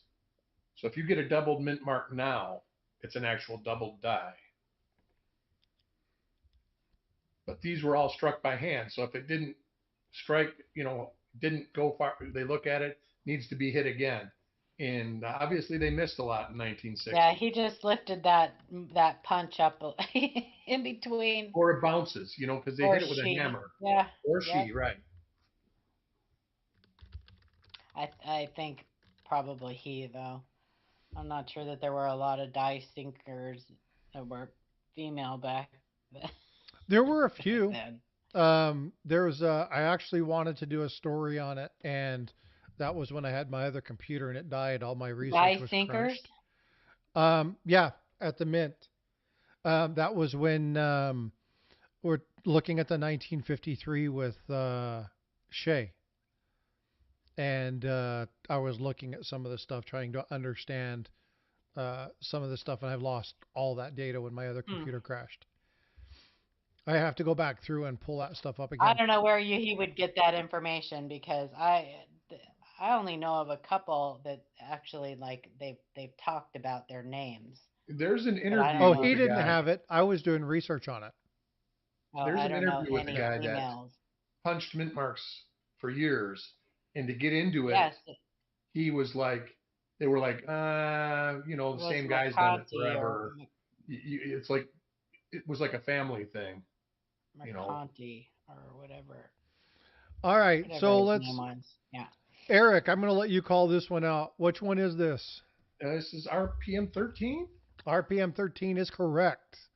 1960D RPM 13. You can go to coppercoins.com. Eric, if you want to throw the link into this particular one for Copper Coins, I would greatly appreciate it. So yeah, this is a D over D, D North. Great example. Ken Potter said that it's actually one of his favorite RPMs. And he's got this listed on his under other forms of doubling. It's a great example of a repunched mint mark. And that link is in chat. So the one that he just put in, that's the Copper Coins listing, and the one down below is Ken Potter's. Yeah, and you can see that the weak little D that you see there. Um, you can see that it matches like the inside shape um Of the D. of the D, yeah, which is actually the secondary D. Um, because whoever did that started to punch it in, and then for whatever reason, they lifted the hammer and it moved or whatever, and then they finished it and it went in deeper into the die, and that's where you get the primary. or secondary. It's very strange to say that because you want to look at the weak one and say that's the secondary, But but that's the actually primary. Well, it can be either way. yeah. They were caused by two different things. One was caused by not hitting hard enough. The other was caused by what was called a hammer bounce, where they hit it and everything bounced up and then hit again. Yeah. A peck and a kiss, yeah. A peck and a kiss. There you go. Yeah. Yeah. So this is just a great example. I wanted to share this one. Paula, you're going to like this next one. I like them all. Yeah, but this one is pretty cool. If it gives me a chance to talk, I like it. You like talking? Hey, 949, thank you for being here. I appreciate you all. And Red Silver, again, no apology needed, man. What I appreciate about this is the fact that you answered because it gave somebody else an opportunity to learn something. I understand exactly why you said this, but again, even in our mistakes, I am 100% about making mistakes and things because that's how we learn. The key is not to reproduce that mistake over and over and over again. So I want people just to say what they think, and then let's if it's right, freaking right on, right? And if it's not, then what we do is we look at it, we explain why, and we move forward with it. So please feel free to answer. What do you think it is? You might surprise yourself by being able to answer these correctly. So please take a chance. So again, thanks, Red Silver. I do appreciate that because it allowed people to remember. Hang on, I've got a phone call. Okay, is it Ken? Ida's calling. No, it's Ida. Oh, okay. Because if it's Ken, we wouldn't hear from her trying. until 2 or 3 in the afternoon. It's always better to try and fail than it is to not try at all. Exactly. Anna, I think you're lagging, my friend.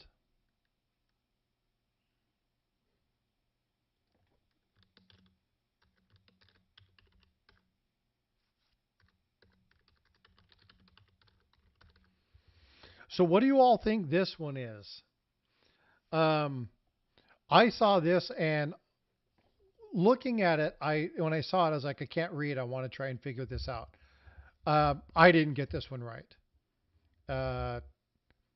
I thought it was going to be something else, and then when I started reading about it, I'm like, oh, it makes sense. Any guesses? Any guesses? I'm not seeing any guesses. You and I talked about this one already, right, Eric? I think so.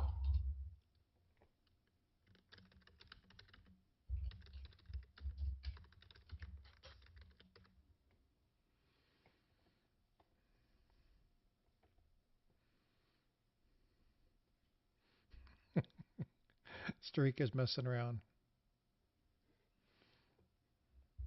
It's an ODD. All right. Eric, what do you think this is? I think it's double struck. And it looks like the collar's there. But double struck, and then the second strike, you can see where the collar hits. Could be wrong, though. I'm not a big error guy. So this is one, when I first looked at it, I figured this was going to be one of those coins that never left and then was stamped twice. But it's actually what they call a stutter strike. Now, again, Paula gave me double struck. Paula gave me a warning earlier to watch some of the language here. So I'm going to let her, when she comes back, we'll talk about this one again. My standard disclaimer is, as far as nomenclature goes, I'm not your guy. Yeah, and again, I pulled these from Error Ref. She'll be able to talk about this. But this coin was struck twice. It stuttered, it bounced. And again, I think it falls under, if I look at it, it falls under the ejection double still, because that would have been shifting. Tiger's back. All right, brother. Good to see you back. We'll come back to this one when Paula's back. I know she's on the phone with Ida right now. But we'll talk about this one. This is going to be something that's really cool, and we'll have her break that down. This next one, might throw some of you for a loop. And like I said, we'll go back to the other one because the other coin, I want to talk about that one in particular, but I want her to be here. Um, Welcome back, you sleep deprived cat. 949 teasing tiger.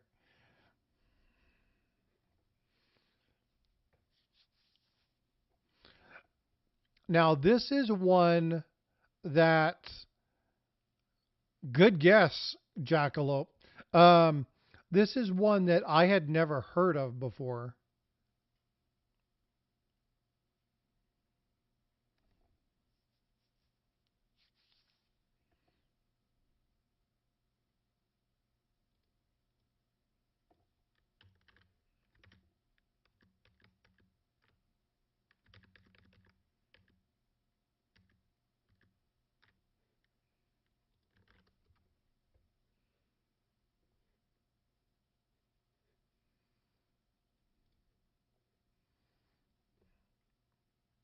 Oh, I don't know why I did that.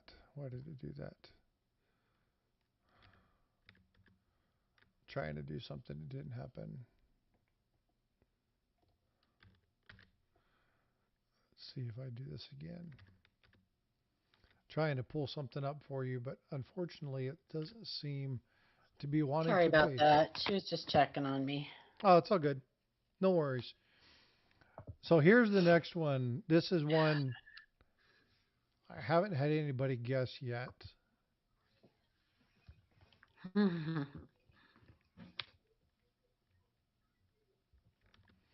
Eric says out of collar strike.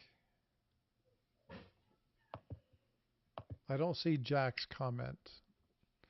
Oh, he retracted it.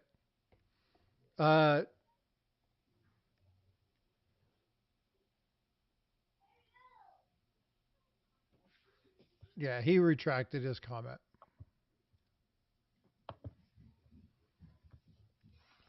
All right, great Scott. Have a good time at the coin show, bud. Oh, is he at a coin show? He is. Yeah. Stan says, I now see it on the rim.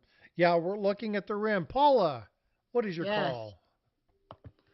Well, it looks like rim restricted design duplication to me. She's a stud. You know that? Yep. Anthony had it right. Yeah, Anthony had it right. Good job. So, Jackalope said that it was out of the collar strike. No, it's not out of the collar. So, what's the difference between? It's basically just another form of ejection doubling. So, Jackalope, the reason That's that I was kind of sad to see you remove that is we could talk about the difference. Okay. Again, realizing it's wrong is fine. It's not a big deal. But the opportunity here is an opportunity to learn. You may be like, "Oh man, I knew that. That was stupid of me," but somebody else might not. No, And it's not so, stupid. well, but I know a lot of times people are like, "Man, I don't want to do that because what if I get it wrong?" But again, judgment-free environment where people can come in and just say, "I think it's this." Um, RRDD is the designation, but it is rim restricted. Good job, Anthony. Um, so you want to talk a little bit about vice job. Vice job. No, so vice job would be in Backwards. In- It would yeah. be backwards In- also. and backwards, yeah. This is actually raised because it is hit by the die again. It's not actually struck, it's just hit by the die. Because it just kind of comes up. Or It doesn't press hits it. the Just die. dink, It hits the die. the die, Yeah. bounces up and hits the die. Very cool. So here's the one that I wanted to go over with you.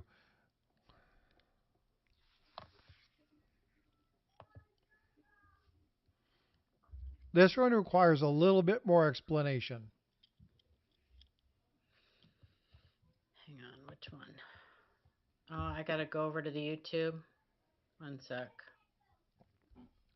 Yeah, the way I have it set up, it'll show double on the vertical side. So Yeah, you don't see very often. You really don't see very often. That's a type 3. The type, you mean stutter strike? I'm not sure what type stutter strike it is, but it's a stutter strike. It is a stutter strike. So let's talk a little bit about this coin. So when I looked at this one, I was like, oh yeah, that's been double struck. Um, Hmm. but what actually happens in a stutter strike? Well, there's different causes. Most of the time, it's a planchet issue, um, planchet slash collar I issue. know, I know, You know. Then I you know. say it. Yeah, it is because the hammer die is not restricted by the anvil die in the planchet moves within the collar. The planchet moves. So it's actually It's double a struck. planchet slash collar issue. Tiger Yeah, with the $5 super chat and 5 gifted memberships. Thank you so much, Tiger. it occurs when the hammer die makes transient contact with the planchet without there being any resistance provided by the anvil die. So the Yeah, resistance oftentimes was there's an issue with the collar gets that stuck was in what some provided the way. resistance. That's why you Mhm. see the collar up here Yeah. twice. So that's where it got the resistance to do the strike. Yeah, sometimes it's just like a little piece of metal or something gets stuck and that so the collar is actually on the collar die is actually kind of on a oh, what's it? I always have to take a second and remember what it's called. It's a little thing that turns and kind of pushes it up and lets it fall up, lets it go up and fall back down, go up and fall back down. It is called not a peg. Oh my gosh. Oh, Anyway, the I little never can actuator remember. No, it's called a finger, cam. a cam. Can't. It's a All right. cam. It's on a little cam. And if that collar does not either fully employ or deploy, sometimes there can be a piece of metal or debris or something that gets stuck there and it causes it to be stuck, basically. See, the interesting thing would be to look at the obverse of this coin, and chances are there's no damage on the obverse Mm-hmm. Yeah. Yeah. because It's the it's actual stutter usually strike was the just second strike. one-sided. Yes. Yeah, it's usually just a one-sided issue, much like a misalignment. Um, but yeah, you don't. It's not something seen very often. I You didn't know see what it what you see was. more often that's kind of along the lines, kind of is like a tilted partial collar, or you see those more often than you And do again, these. a picture of the whole coin would actually be very Hmm. helpful here. Yeah. Yep, That this would be the unfortunately, case where I would want to see that. And with again, this that goes type, back to common misconceptions, rather, that I want to address when looking at photos of a single coin. One of the primary reasons for doing this, and as I sit on LiveCoin Q&A as a mod, and I watch people talk and I listen to them talk week after week after week about what's going on, I see certain things constantly being sent in or being discussed about coins where people don't take very good photos, or they Hmm. send one photo and say, "What do you think?" Right? that is the worst question It's ever. it's important. What's Yeah, your opinion? It's important that you see really good quality photos. Now, I liked this photo because it shows very clearly exactly what it is that you're looking at.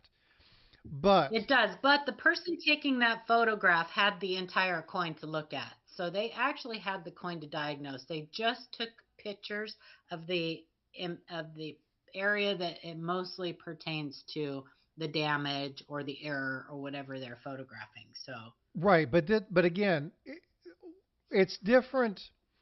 Like if I take a single photo of something that I think is relevant and I send it in, they don't have the coin in hand. So it's Right. going to You be need as more much difficult for information as them to help me possible. diagnose what it is. Okay. yep, So it's very yep. important. What I want people to do is, I see shorts all the time, and I'm guilty of it when I first started, of doing the exact same thing. take one photo and say this amazing coin, and I didn't even really know what I was looking at. Um, so it's really important to look at things and say, well, how do they know that's what that is? I mean, really, how do they know? In this case, it's pretty obvious. In the double die 1974D half dollar, very obvious, exactly what we were looking for. Um, some of them, like the very first photo, not so much. You need additional ones. So again, the whole purpose of this is to be able to look at it. But again, looking at misconceptions that you can identify a coin from a single photo. It's very important that you have good quality photos of the entire coin if you're going to be sending it off for somebody else to help you identify what it is on your coin. And here's the thing about this site. I have a feeling that a lot of these photos were actually taken with film cameras and not digital cameras. So Ken's were. that is a lot of the reasoning behind there not being enough photographic evidence to actually determine what's going on. Because the people that wrote this website, they know what's going on. Yeah. So they're just showing a little brief example of stuff. So it's not very educational in the terms that this is what you're looking for. This is what this is. And the reason we're telling you that is because we know it already. Well, the site is written by really, really famous error guys. Yeah, and so Ron, when you're talking about nowadays, this photo is probably taken 15 years ago, 20 years ago. Oh, probably longer than that. And so, judging by this website is probably 20 years old. Yeah. Yeah. So again, when you're talking about some of the photos, Eric's exactly right. You have that quarter is prior to 99, so we know it's at least that old. Yep. So again, it predates the state quarter series. So keep in mind there is some skill to take good quality photos, but there's also some little tips and tricks that you can do to improve the quality of your photo. Number one, go outside.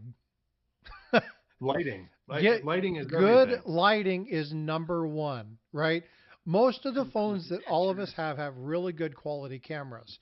The number one issue is lighting, right? And the next one is trying to hold the phone while taking it. If you have shaky hands, or you zoom in close and then you back up, if you touch and hold the screen, right, and it focuses in and then you move it again, it's going to be out of focus. So set it on a coffee cup. Set it on something that's stable. If you have, and I can't use my little mini tripod because my normal camera's on it right now, but if you have a little mini tripod, utilize that. If you have to stack up a couple books, stack up a couple books. But the key is, number one, you want good quality focus. Number two, you want to make sure you don't over zoom in. Over zoom in, there's a digital effect that happens. But lighting is crucial. Remember, the more zoomed in you are, the higher the light needs to be in order for that. Aperture small, more light needs to show through. So make sure that you're, number one, go to a window seal.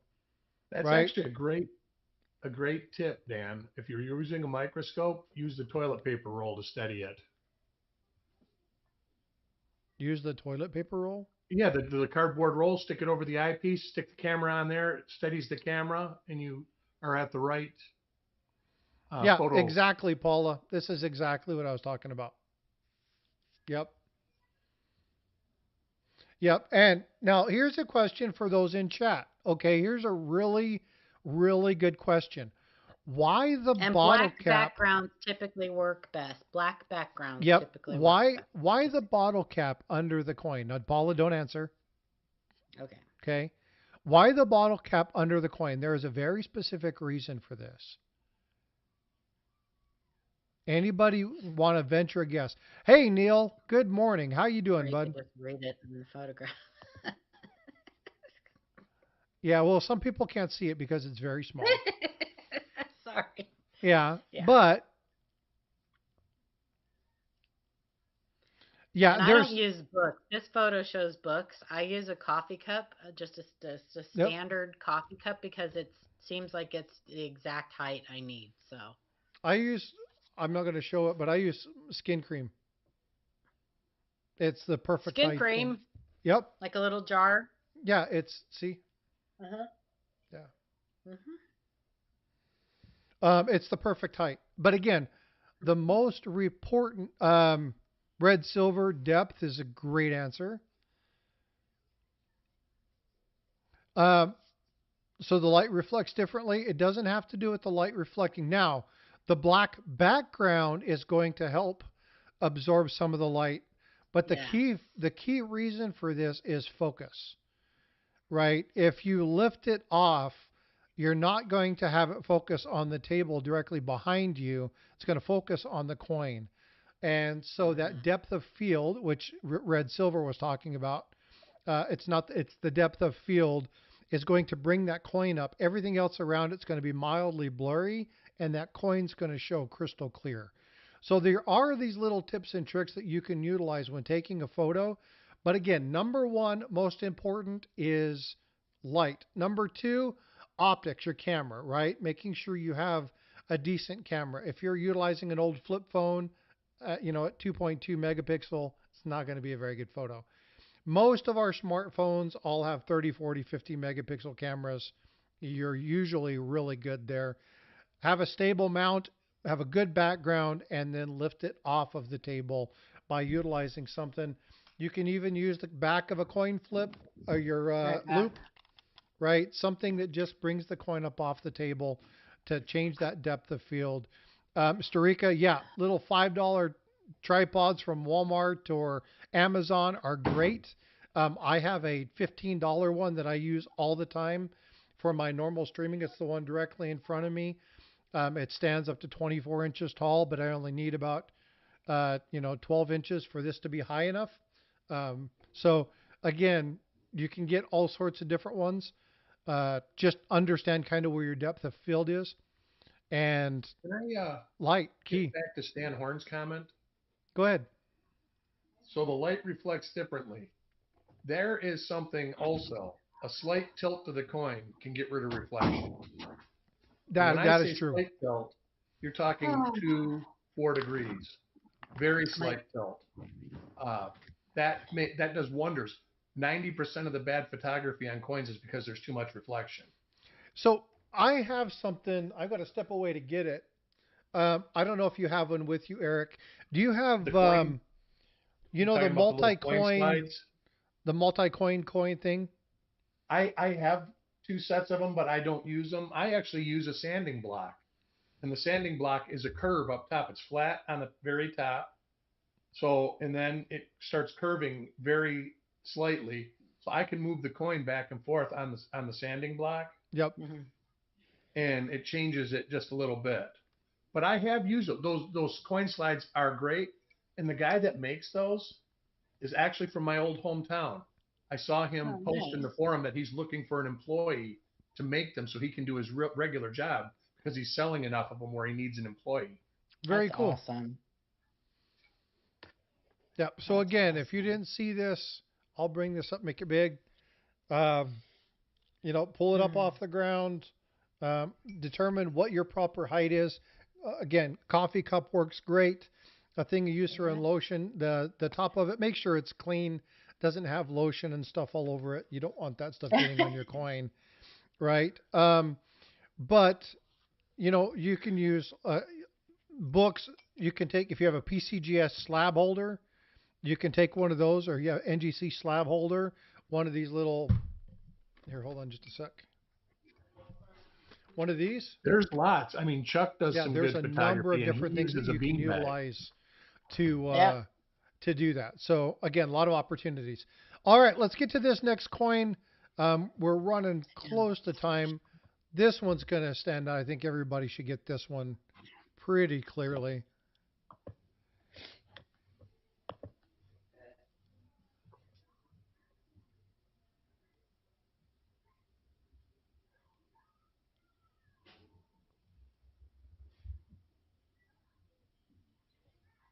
This gets folks all the time. We get lots of pictures of this. Yep.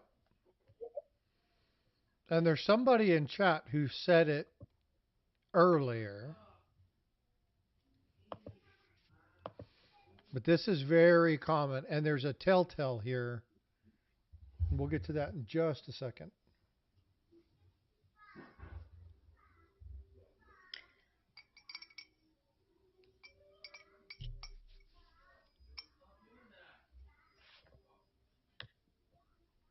My son's cooking Sally right now. That's why I sighed. Cooking what? Sally, the pig he bought at the fair. Oh. Nice. Cooking some bacon. He's cooking some Sally bacon. God, that just reminds me of my wife's story. She's retired, and it still bothers her that her dad sold her pig and fed the family with it. Aww. Well, Yeah. I would have been a lot better had my son not introduced me to her. Yeah, well, that's it. She had 2 pet pigs, and they couldn't get them on the trailer to take them to the slaughterhouse. So she actually said, "Oh, come on, Blackie, come on, Spot," and get them up on the trailer. And we're taking them to slaughter. She didn't even know what slaughter was. She was like 5 years old. Aw. And they told her, "We're taking them to slaughter." And then, of course, they're eating pork chops. And hey, Blue Ridge is in. They're like, "Oh." And then, of course, her dad's cruel. Says, "Oh, Blackie's on your plate." Good morning, Sean. How are you, sir? Where's he? Is he in portrait? He's in portrait mode. Oh, who let that guy in? What's going on, brother? Thanks for coming in. Appreciate it. Yeah, so Paula, let's talk about this one. You guys see this a lot on Live Coin Q&A. This has been something that has shown up quite a bit. Yeah, just another form of machine doubling. Anthony said it. Yeah, this is push doubling. This is something, again, something that is seen quite frequently. I'm sure you guys get hundreds of emails on that.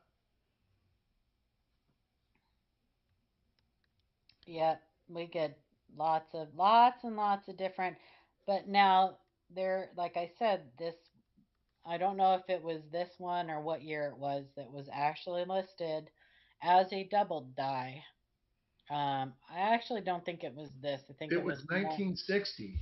There was Yeah, some was it? listed in 1960 that. Yeah, it was Yeah. a really extreme example of it too, but Yeah. they finally delisted it. Now, I had a photo, and I don't know what I did with it. I think I was removing another slide, and I deleted my Overton photo because there's an Overton cap bust Overton that is actually owned by Coin Crew that I had, if you guys remember, last year at Tulsa. And that had very similar features to this, but that was truly doubled. And there were some things that really stood out. One of the key elements, again, is it's not the shelf, right? This has a very shelf-like appearance. If you look at the T, the Y, the R on Liberty, you'll see, again, those devices, it takes away from the design element. It's not additive. Also, you cannot compare hub doubling now to double dies back then because much of the design back then was hand punched into the dies by hand. So the doubling is going to look completely different than Right. what we get. But again, that goes to all of it on the hub. That goes to understanding minting process. And when things changed and when technology changed.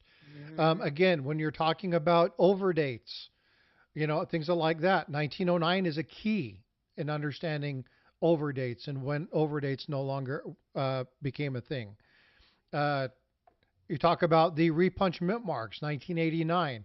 So understanding those key dates are extremely important, right? Looking at that information. But again, when you look at this, again, this is something that's going to see, if somebody saw this, they'd look at this and go, oh yeah, that's clearly doubling. But you have to look, and again, look at those devices. You're looking over here on that left-hand side of the Y, you can see that. Number one, you can't see the serifs, but you can see how that little small element sits on top of that total device. It subtracts from the overall element Look of how that Y. pointy his bottom lip is. Yeah. It really made his bottom lip look pointy as opposed to its normal, nice, rounded His nice, beautiful, pouty shape. lips. His pouty lips. Yeah, but again, so you'll see that when you see this kind of stuff, remember that a double die, whether it be hub doubling or double die itself, you it's additive, right? It's adding to the overall look of it. This is taking away from that relief. Now And that so, T on that Liberty looks kind of interesting to me, but it may just be the plating. It's the movement of the plating. It's still Yeah, the push doubling. Because if you look at the top of the T, it's very thin. it's yeah, very thin. and you can see down here the design element kind of comes across, and you can see how that's minimal there. So the whole T looks smaller up top. You can see the whole design But you behind. see what I'm saying. I do. Yeah. Sure, yeah. Hmm. Yep. And that's why I understand why a lot of people say, hey, is this doubling? It Right. can be very confusing. And there is, like I say, there is examples of doubling that would look very similar to that. Hmm. So it'd be very easy to get confused. And the Um, die bounces off the surface of the coin and lands slightly in a different position. Yeah, typically the words used to describe these things, push doubling, slide doubling, um, are exactly what it sounds like. When they describe that type of machine doubling or ejection doubling, then they use that word in the description, how it slides across the die or it pushes the metal or Right. And the last one I have for you is tricky. tricky, tricky, tricky.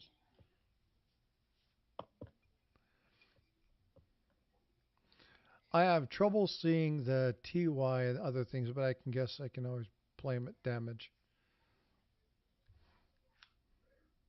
It look very tricky to me. Wow. Too early for tricks. Okay, Paula. Okay, tricky. It's tricky to rock around, to rock around. That's a good I'm song. getting all old school here. Now I'm gonna have that stuck in my head. Thank you. Yeah, just don't sing it too many times or I'll get a strike. Oh, okay, that's right. That's so silly if we're singing it. Like that it just really is a dumb, yeah. seems But very silly to me. it Like, wouldn't happened to those Chuck. artists want you to be singing happened those to Chuck. songs? That's right. Yep. And he sings way better than me, so uh, style has nothing to do with it. All right. Die deterioration doubling is what Anthony says. Yeah. DDO and machine doubling, says Stan Horn. Come on, Blue Ridge, if you're in, fire away, brother. Like the whistle in the rock song once you hear it. Yeah, exactly.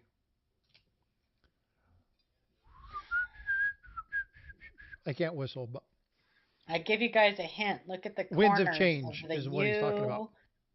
Look at the corner of the U. Look at the serifs. TR, that See, U, I know what this is. T. Rotated die doubling. Don't overthink it. Yeah, so you're talking about Scorpion's winds of change, right? That's logic. Yeah, once you hear that, it's like there. Has a U in the corner.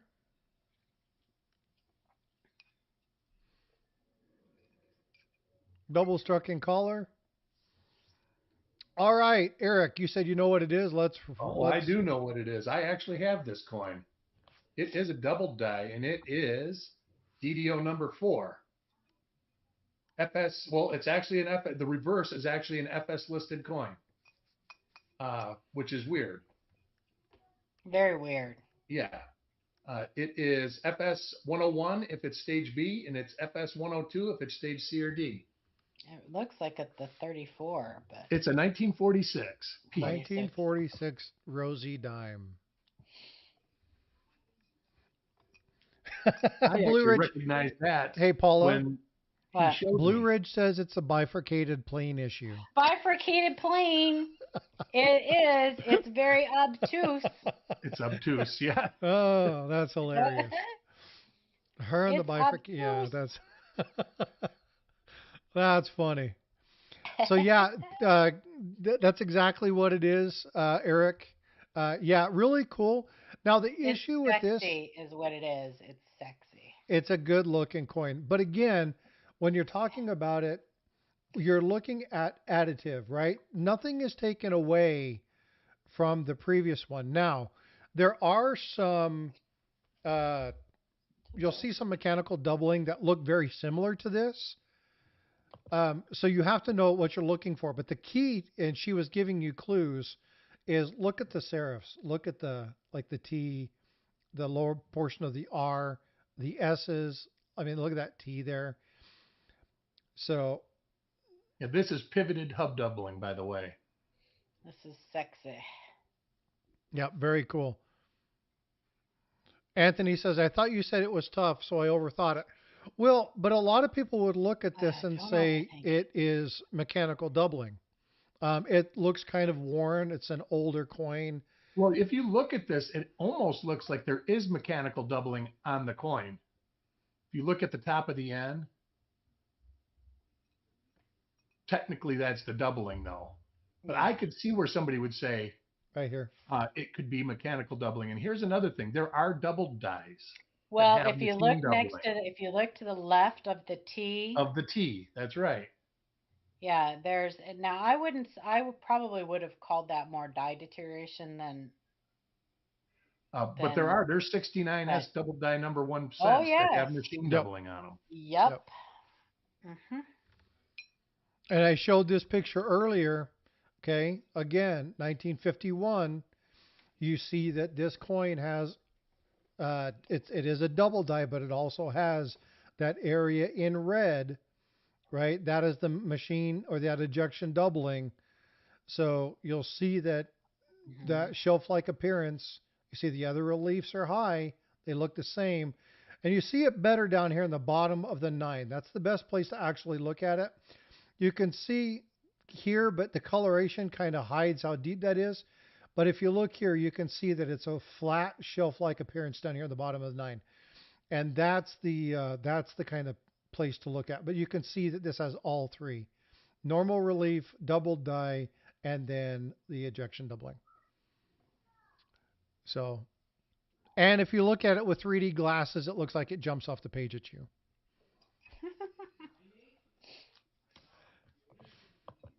So really cool stuff. But again, so folks, that's all I had on that particular item. I do appreciate you guys coming up and talking about it. So real quick from the people in chat, what did you think about this particular topic? Is this something that you guys enjoy doing? Do you guys There's a like? lot more left. Say again? There's a lot more to There's a lot more to cover on misconceptions of stuff. Oh, tons and tons of stuff. So if you like this and we want to go around other error type coins, we can do so. If there are specific elements that you guys want to look at, put them in chat. Let me know. We'll do this. There was a conversation that I was having on Friday night talking about varieties and errors and some of the stuff that I don't quite understand still. And I was like, well, I would have to really show you and explain. And I'm like, but I would need other people there to kind of walk through the finer details. And Paula and Eric are up here almost all the time. And so I think it's really important that if you guys want to see more of this kind of stuff and really breaking this down, looking at the photos, taking the opportunity to guess in, again, a non-judgmental environment. Hey, Invisible, what's going on? If you want to do that, then please let me know this is what you want to do. I have zero issue preparing stuff like this for you guys and gals because I want to make sure that um, we understand. Still have not learned how to tell um, double die from mint. Uh, Practice looking. So do we want to break down again? Here, let me show this.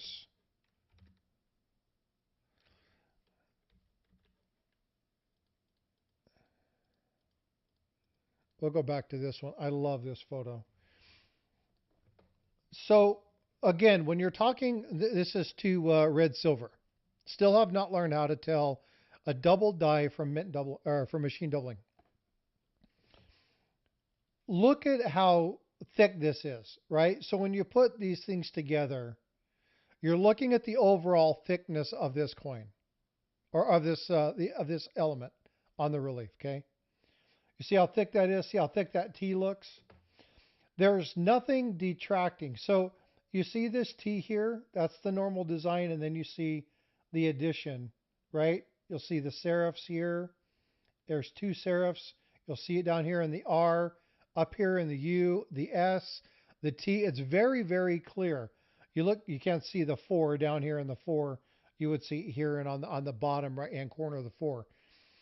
This is all additive. It's very thick, right? But you see the full design in that particular coin.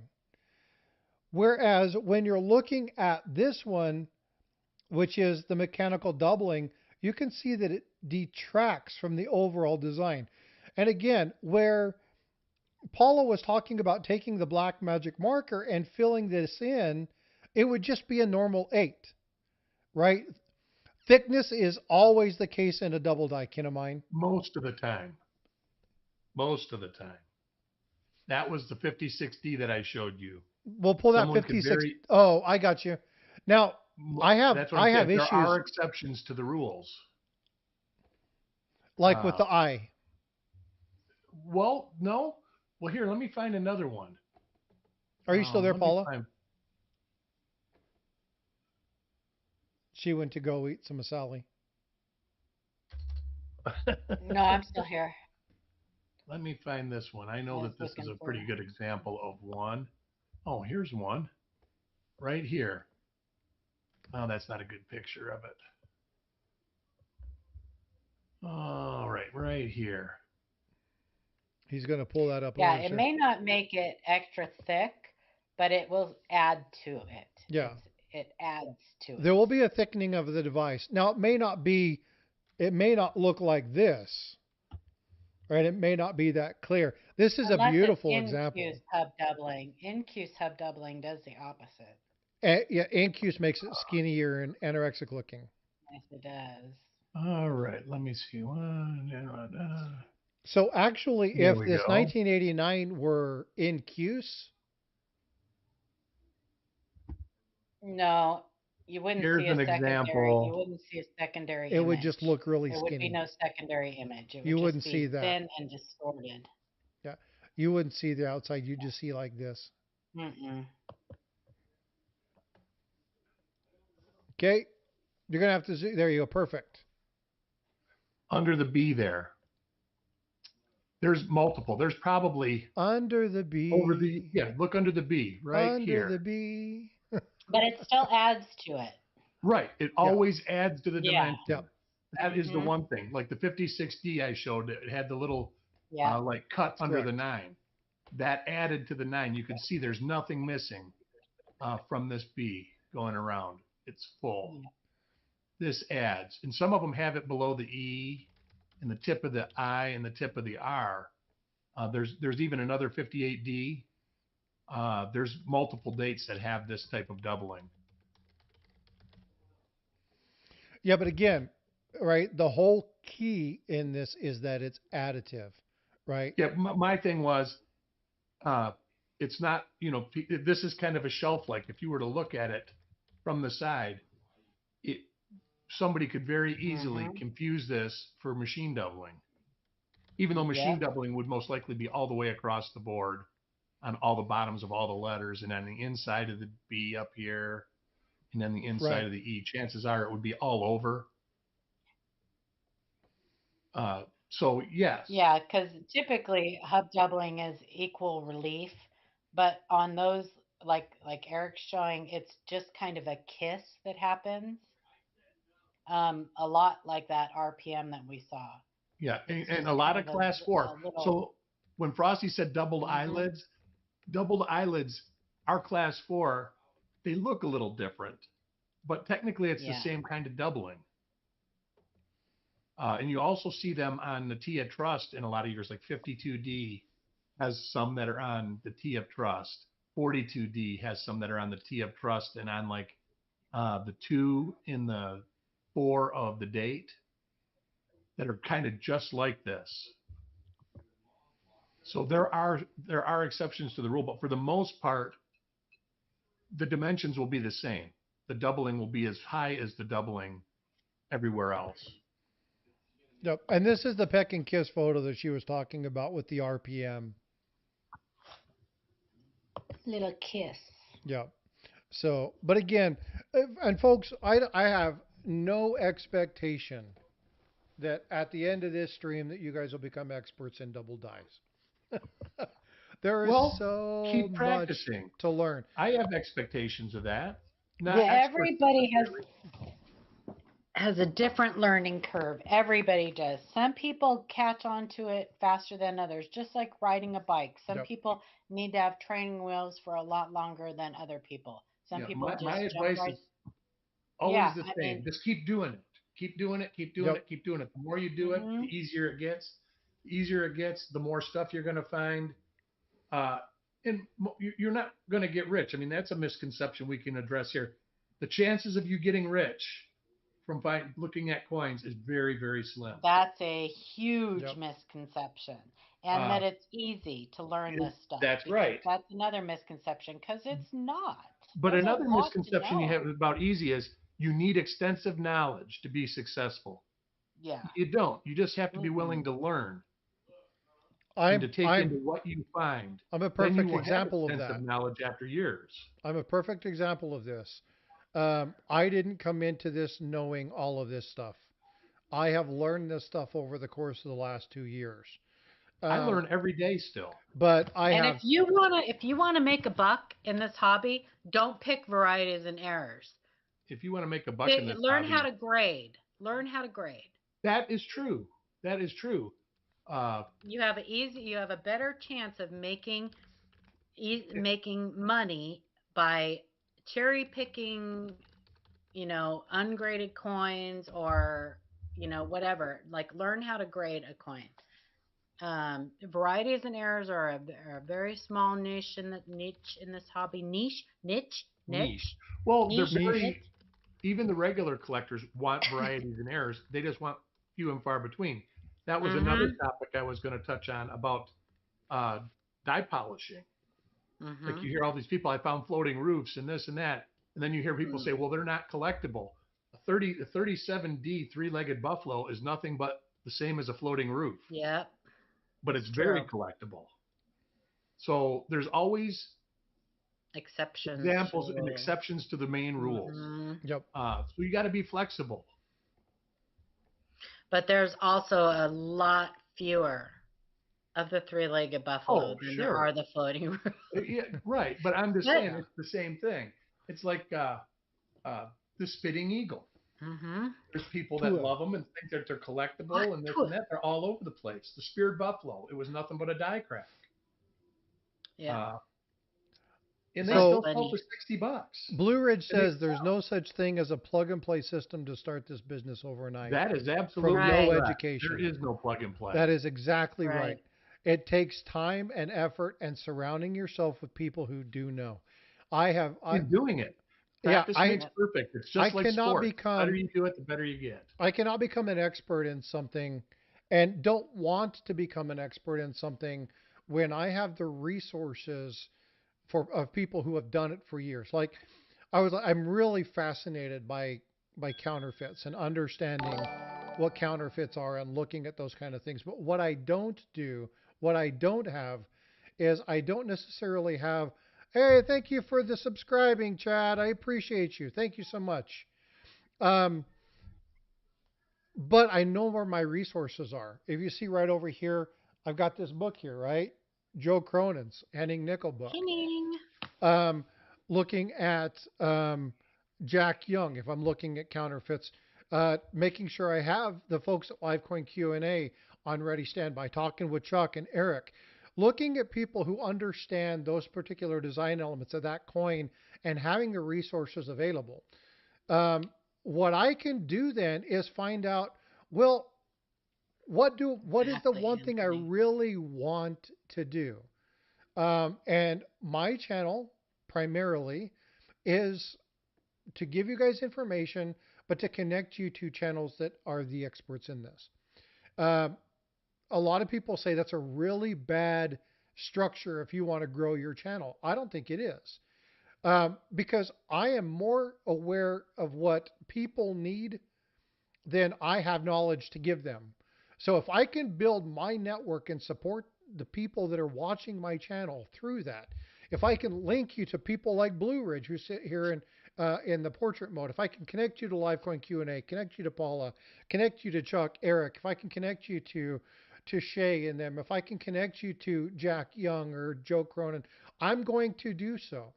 Now, if I don't have the connection, I know the people that do. Right? So that's Yeah. what I want to do. I want to be the purveyor of information and build that network because the more we talk, the more we converse, the more we do exercises like today, the more of an opportunity we have to learn. And that's all I want to do. I want to give you guys the opportunity to learn. This is why I say in a judgment free environment, please put stuff in chat because I really want you guys to have fun. And you guys know I like stupid dad jokes. So if you like the dad jokes, then tell me you like those and I'll keep doing those because I like having fun. I think numismatics is fun. I think coin collecting is fun. And I want people to enjoy the hobby. So that's why I'm here. I want to thank Paula and Eric for constantly Mhm. coming up and being a part of this. For Oh, I look Amanda forward to and it. Blue Ridge I do and too. Chuck for coming into the streams and offering these nuggets of wisdom.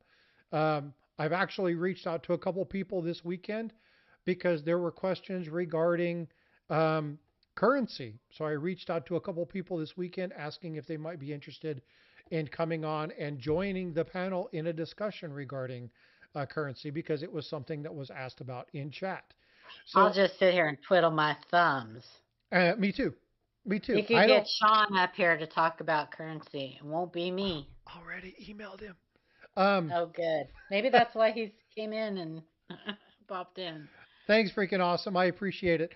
But again, it's one of those things where I want you guys to have the resources. Now, you will always hear me say this. Right now, Coin Crew is getting ready to start their auction, so please feel free to head over and do that.